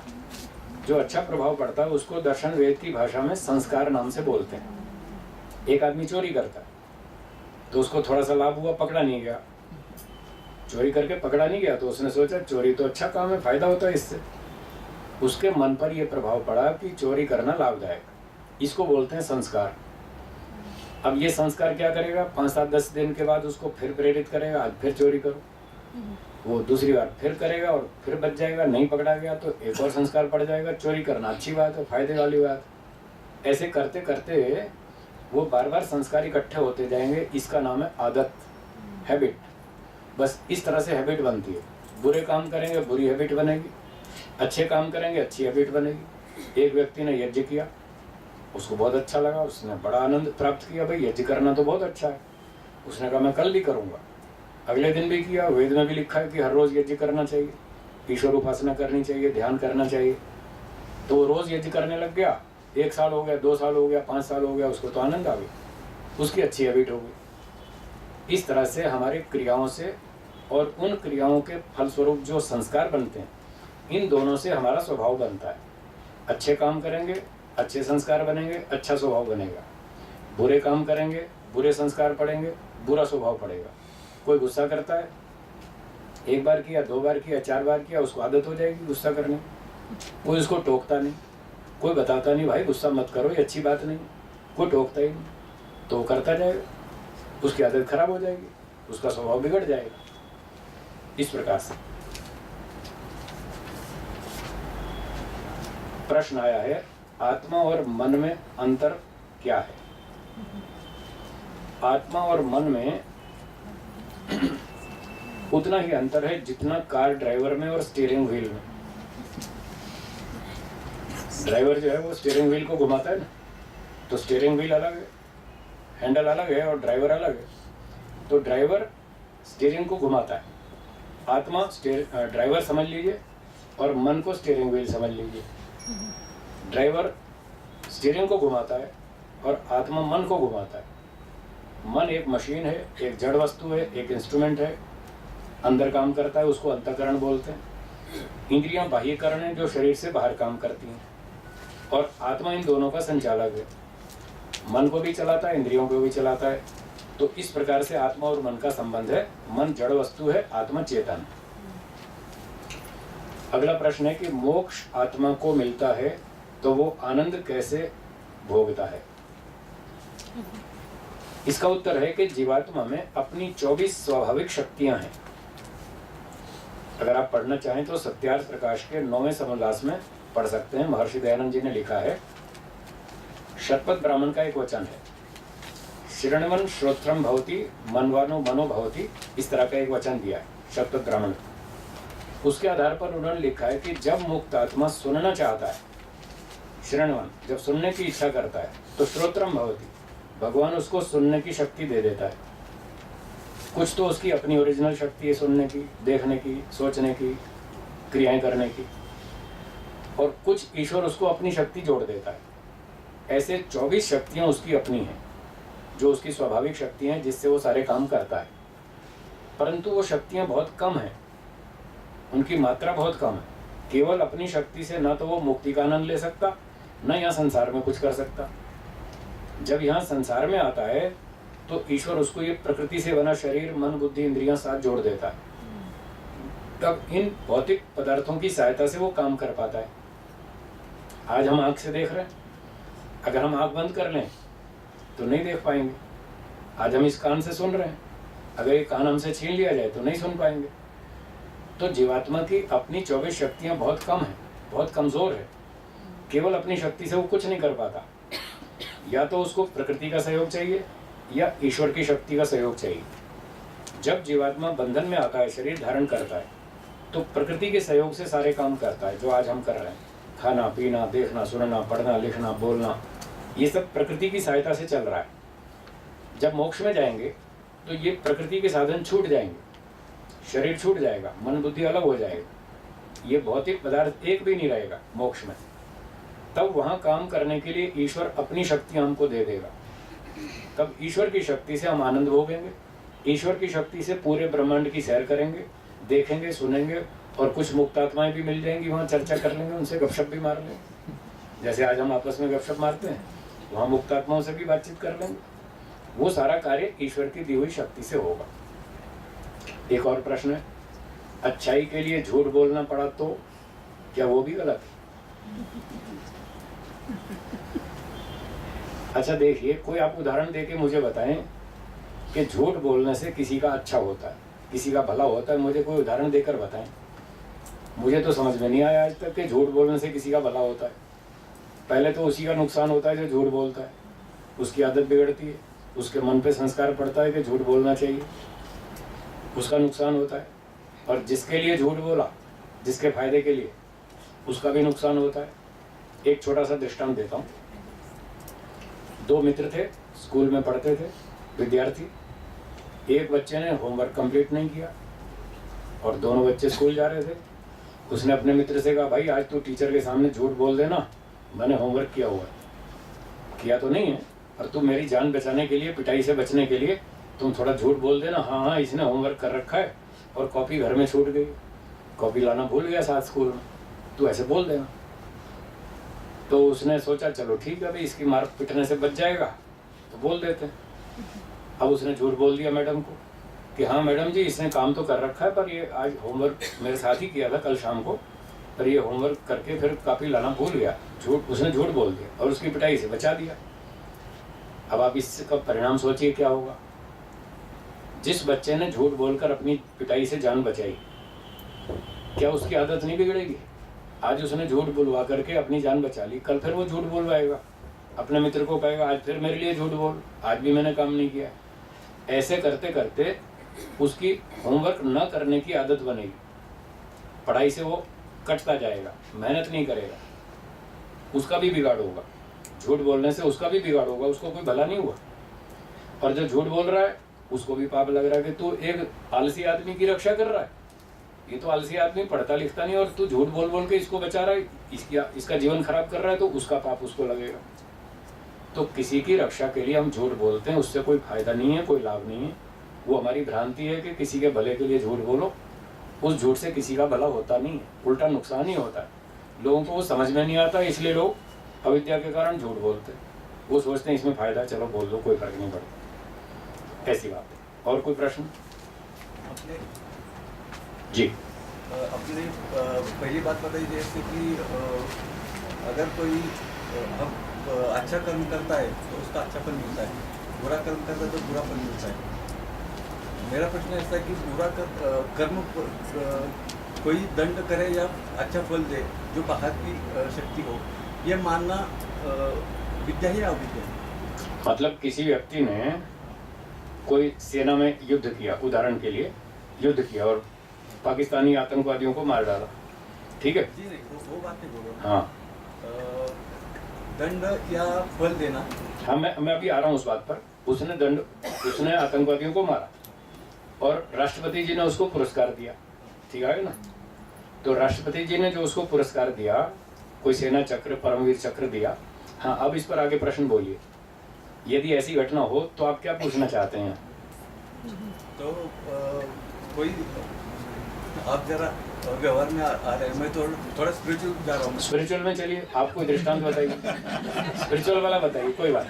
तो बाहर की कोई शक्ति पर हम डिपेंड रहे कि वो मुझे अच्छा फल देगा, तो ये मानना विद्या है या अविद्या है? देखिए, कर्म फल की एक व्यवस्था है। वो व्यवस्था ये है कि हम जो कर्म करते हैं, हमारे कर्मों का फल माता पिता भी देते हैं, स्कूल में गुरुजन देते हैं, स्कूल कॉलेज में जो हमारे अध्यापक शिक्षक हैं वो हमारे दंडाधिकारी हैं। हम गलती करेंगे तो दंड देंगे, घर में बच्चे गलती करेंगे तो माता पिता को अधिकार है, वो उनको दंड देंगे। अच्छा काम करेंगे तो इनाम भी देंगे, गलत करेंगे तो दंड देंगे। ये दंडाधिकारी कर्म फल देने वाले हैं। फिर गांव में रहते हैं तो पंचायत को ईश्वर ने अधिकार दे रखा है कि गांव में जो गड़बड़ करे पंचायत उसको दंड दे और ठीक करे। नगर में गड़बड़ करे तो न्यायालय वो उसको दंड दे। कोई व्यक्ति किसी कंपनी में जॉब करता है तो कंपनी में अगर कोई घोटाला करे तो वहाँ का एमडी जो बड़ा अधिकारी है वो उसको दंड दे। ये सारे ईश्वर ने दंडाधिकारी निश्चित कर रखे हैं। तो हम जिस क्षेत्र में जिस तरह का भी कर्म करते हैं, हमारे कर्म अनुसार वहाँ के अधिकारी यदि हमको न्याय से फल देते हैं तो ऐसा मानना विद्या है। ये अविद्या नहीं है। ये बिल्कुल ठीक बात है, सत्य बात है, वेदानुकूल है, ये विद्या है। हाँ, अविद्या कहाँ होती है? कभी कभी कोई व्यक्ति हमको नुकसान करता है, धोखा देता है, झूठ बोलता है, पार्टनरशिप में घोटाला करता है, हमारे पैसे छीन के खा जाता है, चोरी कर लेता है, बताता नहीं। अब लोग कहते हैं साहब ये तो इसके पिछले कर्म का फल है। किसी सेठ के यहाँ चोर ने चोरी कर ली तो लोग कहते हैं साहब सेठ का कोई पिछले जन्म का कर्म फल है। ये गलत, इसको मानना अविद्या है, इसको कर्मफल नहीं मानना चाहिए। तो फिर ये क्या है? ये अन्याय है। उदाहरण के लिए जैसे कि लोग कहते हैं किसी सेठ के यहाँ चोरी हो गई, चोर 4 लाख रुपए की संपत्ति चुरा ले गए, तो लोग क्या कहते हैं साहब देखो इसका सेठ का कोई पिछला कर्म है, ये उसका फल मिला इसको। ऐसा मानना अविद्या है। क्यों अविद्या है उसको थोड़ा सा समझ लेते हैं। प्रश्न, क्या कर्म को जाने बिना ठीक ठीक फल दिया जा सकता है? नहीं। हाँ या ना? न्यायाधीश जब तक मुकदमा सुनेंगे ही नहीं तो न्याय कैसे करेंगे? पहले जानना तो पड़ेगा ना कौन अपराधी, किसने अपराध किया, कहाँ किया, कब किया, कितना किया, सारा प्रूफ चाहिए, प्रमाण चाहिए उसका, तभी तो न्याय कर पाएंगे। तो न्याय करने का, ठीक ठीक कर्म फल देने का एक नियम यह है कि जब तक फल देने वाला कर्म को ठीक से नहीं समझता, नहीं जानता, तब तक वो ठीक न्याय नहीं कर पाएगा। दूसरा नियम, कर्म का पता चल गया, इस व्यक्ति ने ये कर्म किया, इतना किया, तो क्या फल देने वाले को फल की मात्रा भी पता होनी चाहिए या नहीं कि क्या और कितना फल दूं? आईपीसी मालूम होना चाहिए कि नहीं? उसके बिना न्याय कैसे करेंगे? तो दंड का भी पता होना चाहिए किस अपराध का क्या और कितना दंड दिया जाए। तीसरी बात, किसी व्यक्ति ने गलती की, उसको उसकी गलती का दंड न्यायाधीश देगा या सड़क पे चलने वाला भी देगा? कौन देगा दंड? जो अधिकारी है, जो दंडाधिकारी है वही तो देगा ना। हर एक को तो अधिकार नहीं है दंड देने का। ये न्याय के 3 मोटे मोटे नियम हुए। अब इन 3 नियमों को उस घटना पर हम लागू करते हैं तो पता चल जाएगा ये कर्मफल है या नहीं है। सेठ के यहाँ चोरी हो गई और एक चोर 4 लाख की संपत्ति चुरा कर ले गए। अब लोग कहते हैं साहब सेठ के किसी पिछले जन्म का कर्मफल है। हम ये पूछते हैं कि ये कर्मफल किसने दिया? हाँ जी बोलिए, किसने दिया? चोर ने। चोर ने। क्या चोर सेठ के पिछले कर्म को जानता है? पहला नियम फेल हो गया। जब तक कर्म को ही नहीं जानता फल कैसे देगा? तो चोर तो नहीं जानता सेठ ने पिछले जन्म में क्या कर्म किया था, तो ये पहला नियम फेल हो गया। दूसरा, जब कर्म का ही पता नहीं तो फल कैसे डिसाइड करे? 4 लाख की चोरी करूं, 3 लाख की करूं, साथ में एक टांग भी तोड़ूं, कितना दंड दूं, वो कैसे डिसाइड करेगा? तो दूसरा भी फेल हो गया। और तीसरी बात, क्या चोर को अधिकार है वो सेठ के पिछले जन्म का कर्म फल देवे? अधिकार है? तो तीसरा भी फेल हो गया। बताइए कहाँ है कर्म फल? फिर भी लोग इसको कर्म फल मानते हैं। ये अविद्या है। ऐसा मानना ठीक नहीं। तो फिर क्या है? ये चोर के द्वारा किया गया अन्याय है। सेठ पर उसने अन्याय किया, उसके घर की संपत्ति चुरा ली, उसको क्या अधिकार था छीनने का? अपने हाथ पैर दिए भगवान ने, मेहनत करो और कमाओ और खाओ। किसी के दूसरे की संपत्ति छीनने का आपको कोई अधिकार नहीं। नस्ते हम आदमी, वेद में लिखा है, चोरी करके नहीं खाऊंगा, मेहनत से करके खाऊंगा, मेहनत से कमा के खाऊंगा। इसलिए चोरी करना अपराध है, ये कोई पिछले कर्म का फल नहीं है। एक व्यक्ति ने कहा साहब ठीक है, चोर को तो नहीं मालूम कि सेठ ने पिछले जन्म में क्या पाप किया था जिसका दंड देना है, ईश्वर को तो मालूम है। मैंने कहा हाँ ईश्वर को मालूम है। उसने कहा तो ईश्वर ने भेज दिया चोर को, तू जाके यहाँ चोरी कर, इसका दंड देना है। मैंने कहा वाह, बहुत अच्छा उत्तर है आपका। ईश्वर ने चोर को भेज दिया, तू जाके चोरी कर, इसका कर्म फल देना। तो मैंने कहा अच्छा चलो मान लेते हैं थोड़ी देर के लिए, न्याय दर्शन में अभ्युपगम सिद्धांत बताया, थोड़ी देर के लिए मान लेते हैं कि भगवान ने उसको भेज दिया सेठ के यहाँ तू चोरी कर, और उसने भगवान के कहने पर सेठ के यहाँ चोरी की, तो उसने ईश्वर के आदेश का पालन किया या नहीं? हाँ या ना? हाँ। किया ना? तो जो ईश्वर के आदेश का पालन करे उसका, इसका नाम धर्म है या अधर्म है? ईश्वर के आदेश का पालन करना धर्म है। और धर्म का फल सुख है या दुख है? तो चोर को सुख दो ना, उसने ईश्वर के आदेश का पालन किया, उसको इनाम दो, तुमने बहुत अच्छा किया, भगवान ने भेजा था चोरी करने के लिए। इस कानून पर आप 1 घंटा जी सकते हैं? 1 घंटा, ओनली 1 आवर पूना में आज लागू कर दीजिए। आज शाम को 5 से 6 बजे तक जितने भी घरों में चोरियां होंगी वो सब भगवान के आदेश पर होंगी। चोर कोई भी अपराधी नहीं माना जाएगा। सिर्फ 1 घंटे के लिए लागू कर दीजिए और फिर सोचिए क्या होगा पूना के घरों में। हैं? सब घुस जाएंगे चोर और चोरियां करेंगे और आप उनको रोक भी नहीं सकते कि भगवान का आदेश है। आप तो अपने भगवान को मानते हैं, आस्तिक है, अपना कर्मफल भोगो। आप उनको रोक नहीं सकते, पकड़ नहीं सकते, पुलिस में नहीं डाल सकते, कोर्ट में केस नहीं कर सकते। 1 घंटा भी नहीं जी सकते, इसलिए वो अविद्या है। ऐसा नहीं मानना चाहिए। प्रश्न लिखा है, अपनी संतान को संस्कार देने में माता का कितना योगदान होता है? तो इसका उत्तर है, माता का सबसे बड़ा योगदान होता है। छोटा बच्चा बिल्कुल, उसका दिमाग बिल्कुल ब्लैंक स्लेट, बिल्कुल खाली क्लीन, आप जो भी लिख दोगे जिंदगी भर वो जमा रहेगा। तो अपने यहाँ शास्त्रों में मातृमान, पितृमान, आचार्यवान पुरुषो वेद, वो व्यक्ति, वो बालक बुद्धिमान बनता है, धार्मिक बनता है, सदाचारी बनता है, चरित्रवान बनता है जिसको 3 शिक्षक अच्छे मिल जाए, माता, पिता और गुरु। और उनमें सबसे पहला नंबर माता का है। छोटा बच्चा, भगवान की देखिए इतनी अच्छी व्यवस्था है कि बच्चे को अपनी माँ के ऊपर दुनिया में सबसे अधिक विश्वास होता है। इतना विश्वास वो किसी पे नहीं करता जितना अपनी माँ पे भरोसा करता है। ये स्वाभाविक भगवान ने ऐसी व्यवस्था बना रखी है। इसलिए माता के हाथ में वो कुछ भी सिखा दे, अच्छा बुरा जो भी सिखा दे, बच्चा वही सीख लेगा और उसका असर पूरे जीवन भर रहेगा। वो हटता नहीं, उसको हटाना बड़ा मुश्किल है। इसलिए सबसे बड़ा रोल माताओं का है, वो अपने बच्चों को अच्छे संस्कार दें, अच्छी शिक्षा दें। 2 बच्चे गली में खेल रहे थे और आपस में बात करने लगे। एक बच्चे ने कहा 2 और 2 4 होते, दूसरे बच्चे ने कहा नहीं 5 होते, पहले बच्चे ने कहा नहीं 4 होते, उसने कहा नहीं 5 होते। उसने कहा तू झूठ बोलता है। 2 और 2 4 वाले को बोला तू झूठ बोलता है। उसने उसको बोला 2 और 2 5 होते हैं, ये झूठ है। तो 5 वाले बच्चे ने कहा नहीं तू झूठ बोलता है, 2 और 2 5 होते हैं, यही ठीक है। बोले कैसे ठीक है? उसने कहा मेरी माँ कहती है, उसके पास ये प्रमाण, मेरी माँ कहती है 2 और 2 5 होते हैं, बताओ गलत कैसे हो सकता है? आप देखिए बच्चे को कितना विश्वास है अपनी माँ के ऊपर। उसकी माँ गलत सिखा देगी तो भी वो उसको ठीक मानता है। इसलिए माताओं की बहुत जिम्मेदारी है, वो अपने बच्चों को अच्छी बात सिखाएं, सही बात सिखाएं, सही और गलत का अंतर समझाएं कि ये गलत है, ये सही है, ये नहीं करना, ये करना। अगर बचपन से माताएं उनको अच्छे संस्कार दें, 5 वर्ष तक बच्चा लगभग छोटा होता है, माँ के पास अधिक रहता है। फिर 6ठे साल से थोड़ा बड़ा होने लगता है तो पिता के साथ भी घूमता है कुछ, और फिर आगे स्कूल जाता है तो टीचर्स का भी सहयोग शुरू हो जाता है। इसलिए शतपथ ब्राह्मण में लिखा है कि 3 शिक्षक जिसको अच्छे मिल जाएं, माता, पिता और गुरु, उसका कल्याण हो जाता है।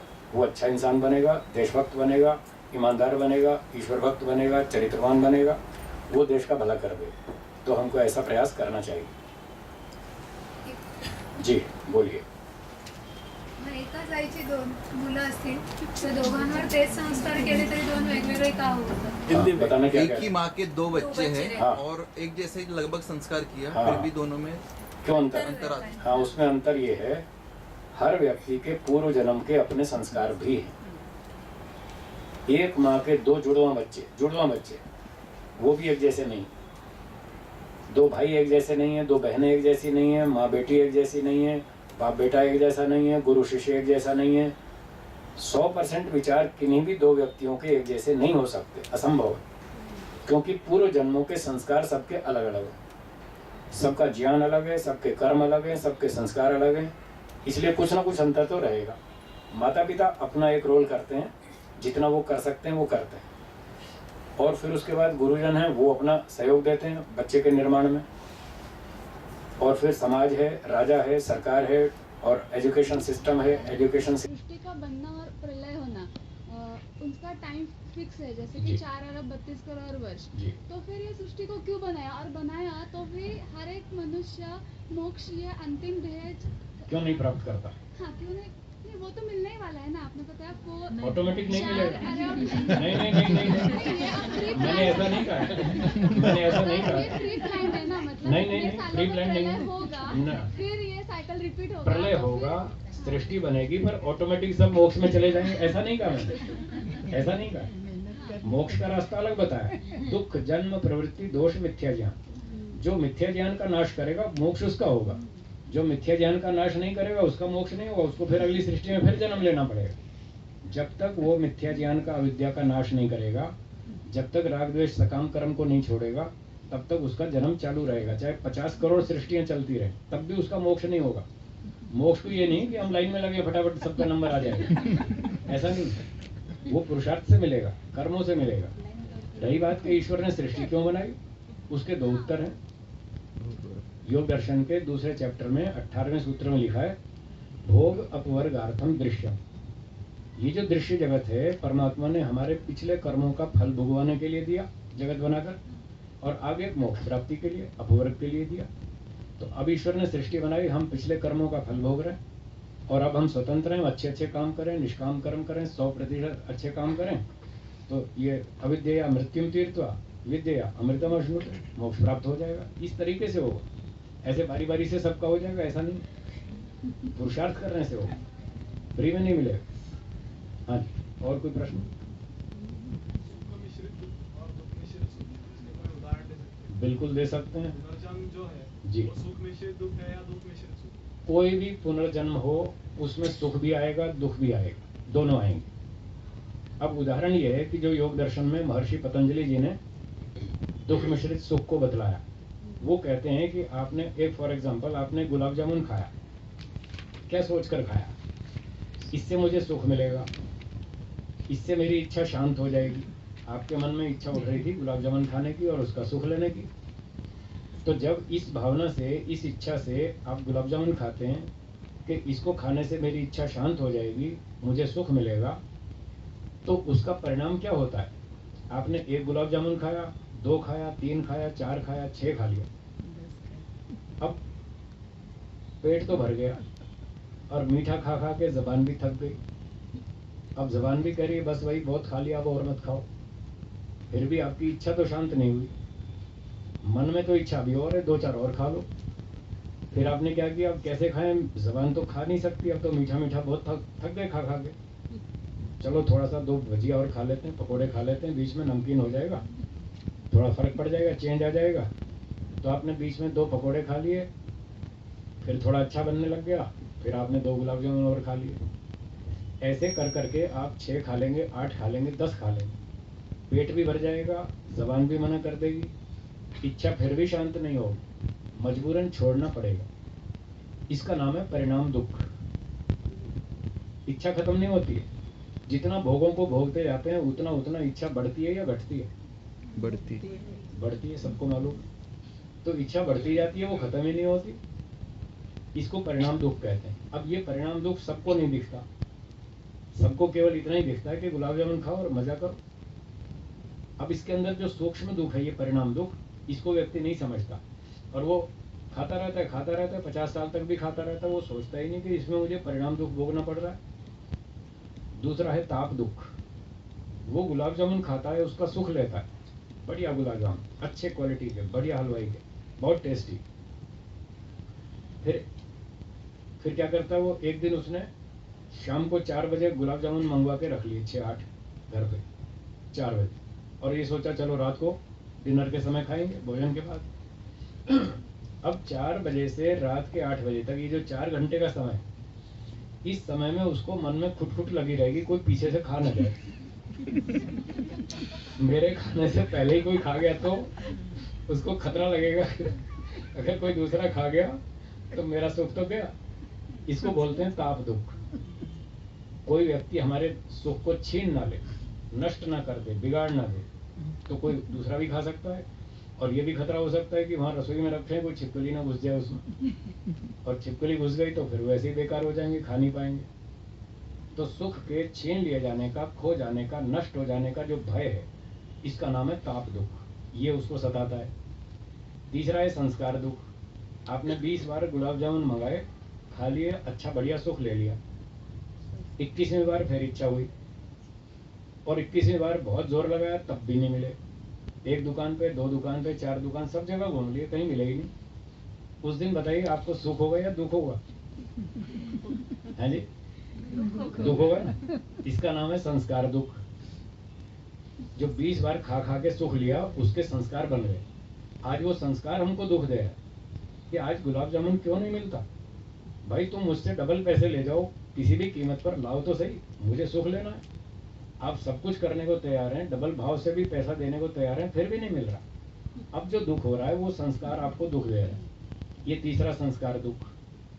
चौथा गुण वृत्ति विरोध दुख। एक आदमी कंपनी में या ऑफिस में काम करता है और एक उसका क्लाइंट आता है, वो कहता है साहब हमारी फाइल है, इस पर आप साइन कर दीजिए, हमारा काम हो जाएगा। तो वो सोचता है कि इसके साइन करूं या नहीं करूं। अगर इसका साइन करूं तो फिर इसके बारे में बदले में कुछ मुझे सेवा शुल्क तो मिलना चाहिए ना। आजकल उसका नाम सेवा शुल्क है, उसका नाम बदल दिया है। पहले रिश्वत कहते थे, अब सेवा शुल्क कहते हैं। भाई ऐसे फ्री में थोड़ी होता है काम, कुछ तो मिलना चाहिए। तो एक विचार आता है कि इसके बदले में कुछ हमको भी तो हिस्सा मिलना चाहिए, इसको इतना प्रॉफिट हो जाएगा, लाभ हो जाएगा, कुछ हमारा भी हिस्सा होना चाहिए। फिर मन में दूसरा विचार उठता है, वो कहता है क्यों तुमको सब ये कंपनी दे तो रही है 50,000 रुपये मासिक, ये तुम्हारे साइन करने के ही तो पैसे हैं 50,000, और क्या मांगते हो? रिश्वत लेना गलत। तो एक विचार है रजोगुण का, वो कहता है रिश्वत ले लो। दूसरा विचार है सत्व गुण का, वो कहता है मत लो, ईमानदारी से काम करो, तुमको इतनी तनख्वाह मिलती है। बस ये दो विचारों की लड़ाई चलती है उसके मन में। एक कहता है रिश्वत ले लो, दूसरा कहता है मत लो। ये गुणों का प्रभाव है, ये गुणों का स्वभाव है। सत्वगुण कहता है रिश्वत मत लो, रजोगुण कहता है ले लो। इस विचारों के संघर्ष में वो बेचारा कंफ्यूज हो जाता है, परेशान हो जाता है, दुखी हो जाता है, डिसाइड नहीं कर पाता कि रिश्वत लूं या नहीं लूं। वो 3 दिन तक बेचारा लड़ता रहता है उसी विचार से। इसका नाम है गुण वृत्ति विरोध दुख। ये 4 तरह के दुख व्यक्ति को भोगने पड़ते हैं। तो जब तक हम संसार में जन्म लेते रहेंगे और इन भोगों का सुख लेते रहेंगे, तब तक ये 4 दुख हमको नहीं छोड़ेंगे। हाँ, यदि सुख लेना छोड़ दें, हम सुख लेना बंद कर दें, सिर्फ जीवन रक्षा के लिए खाएं, फिर आप खीर, हलवा, पूरी, मिठाई, दाल, सब्जी, रोटी, गुलाब जामुन, रसगुल्ला कुछ भी खाओ, जीवन रक्षा के लिए खा रहे हैं, सुख लेने के लिए नहीं। इस भाव से यदि खाएंगे तो आप 3 दुखों से तो बच जाएंगे। पहले 3 कौन कौन से? परिणाम दुख, ताप दुख, संस्कार दुख। इन 3 से तो बच सकते हैं, चौथे से नहीं बच सकते। वो तो विचार का है, वो तो विचार तो चलता ही रहता है, लड़ाई होती रहती है। ट्रेन में जा रहे हैं, टिकट लो कि नहीं लो, प्लेटफॉर्म पर जा रहे हैं, टिकट लो कि नहीं लो। इस आदमी को आज पेमेंट करनी है शाम को 6 बजे, पैसे हैं नहीं, सच बोलूं कि झूठ बोलूं, हर जगह दिमाग में घूमता है। यहाँ क्या करूं, यहाँ पर थूकूं या नहीं थूकूं, कोई देख तो रहा नहीं है, थूक दो। फिर विचारा कहते नहीं नहीं, यहाँ नहीं थूकना चाहिए। 2 अक्टूबर से प्रधानमंत्री जी शुद्धि अभियान चला रहे हैं, अभी आने वाला है ना शुद्धि अभियान, तो झाड़ू लेके सफाई करेंगे। विदेशों में इतनी स्वच्छता होती है, भारत में क्यों नहीं? यही भारत के लोग जब इंग्लैंड जाते हैं तो आइसक्रीम खा के, चॉकलेट खा के वो रैपर कहाँ फेंकेंगे? डस्टबिन में। और यहाँ जब भारत में वही लोग भारत में घूमते हैं तो सड़क पे फेंकेंगे। कार में खाते खाते वो वेफर खा लिया और उसका खाली लिफाफा बचा, और चलती कार में वो फेंक देंगे। पानी की बोतल पी लिया, पानी बोतल खाली हो गई, चलते चलते वो फेंक देंगे। क्यों भाई? क्योंकि भारत में दंड नहीं मिलता। बात तो वही है, दंड के बिना कोई सुधरता नहीं। इंग्लैंड में क्यों नहीं फेंकते सड़क पे?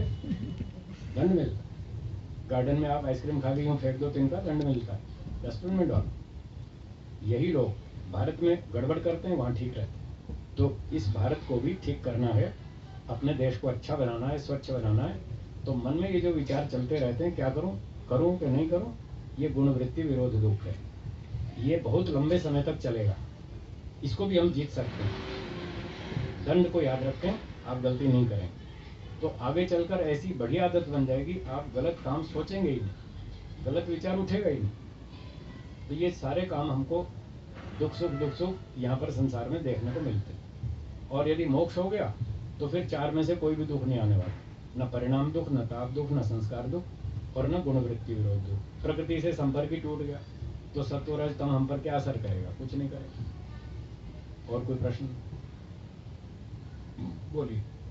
शाकाहारी शुद्ध है और मांसाहारी अशुद्ध है, ये किस बेसिस पर बोलते हैं? वेद का सिद्धांत है, वेद में ईश्वर ने कह रखा है शाकाहारी भोजन खा सकते हैं गोधूमाश्च यवाश्च तिलाश्च माशाश्च, वेद में लिखा है। गेहूं खाओ, चना खाओ, तिल खाओ, उड़द खाओ, जो मर्जी खाओ। सम सिंचामी गवाम क्षीरा, अथर्ववेद में लिखा है गाय का दूध दे रहा हूं, गाय का दूध पियो। मांसम नाशनियात, मांस नहीं खाना। अश्वम माहिंसी है, घोड़े को मत मारो। गाम माहिंसी, अविम माहिंसी, यजमानस्य पशुओं पाही, यजमान के पशुओं की रक्षा करो। इनको प्राणियों को मार के मत खाओ।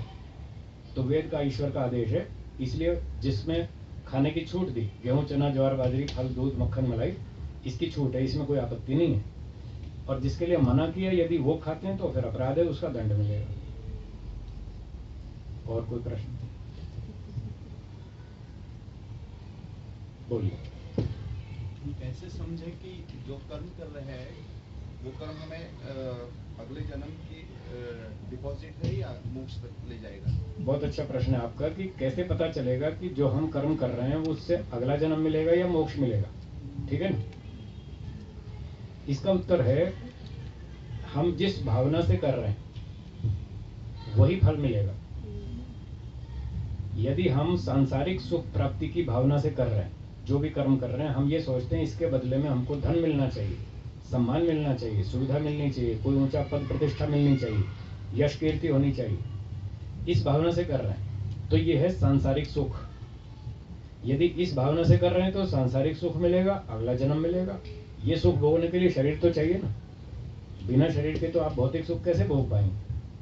तो यदि भौतिक सुख के उद्देश्य से कर्म करते हैं तो अगला जन्म मिलेगा, फिर आप भौतिक सुख भोग सकते हैं। और यदि आप मोक्ष के लिए काम करते हैं, आप विद्या पढ़ाते हैं, प्रचार करते हैं, लोगों को अच्छी बात सिखाते हैं, क्या उद्देश्य है? मुझे मोक्ष चाहिए और कुछ नहीं चाहिए, धन नहीं चाहिए, सम्मान नहीं चाहिए, कोई पद प्रतिष्ठा नहीं चाहिए, कुछ नहीं चाहिए, मुझे सिर्फ मोक्ष चाहिए।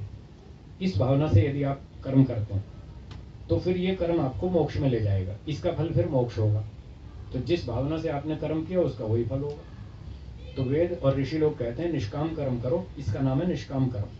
मोक्ष की इच्छा से कर्म करना ये निष्काम कर्म है। सांसारिक सुख की इच्छा से कर्म करना ये सकाम कर्म है। जिस इच्छा से करेंगे वही फल मिलेगा।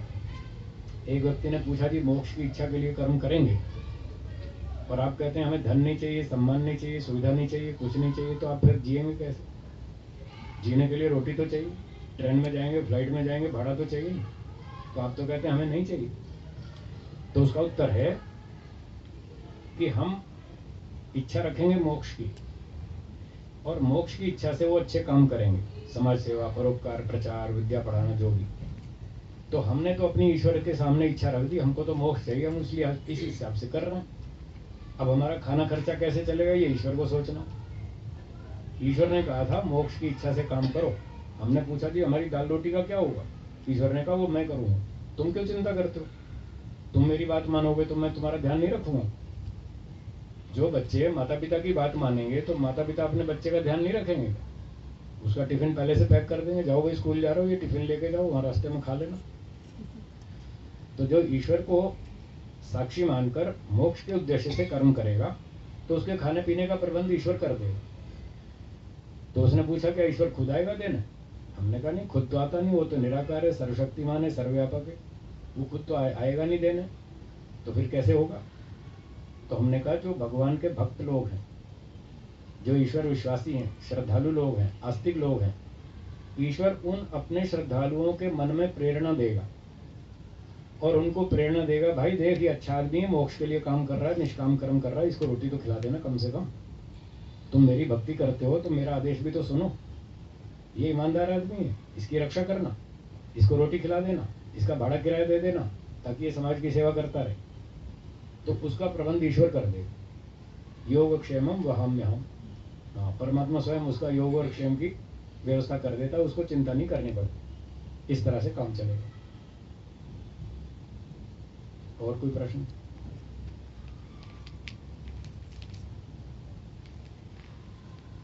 ठीक है, तो विराम देंगे। आपका एक चित्र ले लो, ऐसे थोड़ी स्मृति के लिए, कुछ लोगों को उत्साह बढ़ाने के लिए कि देखो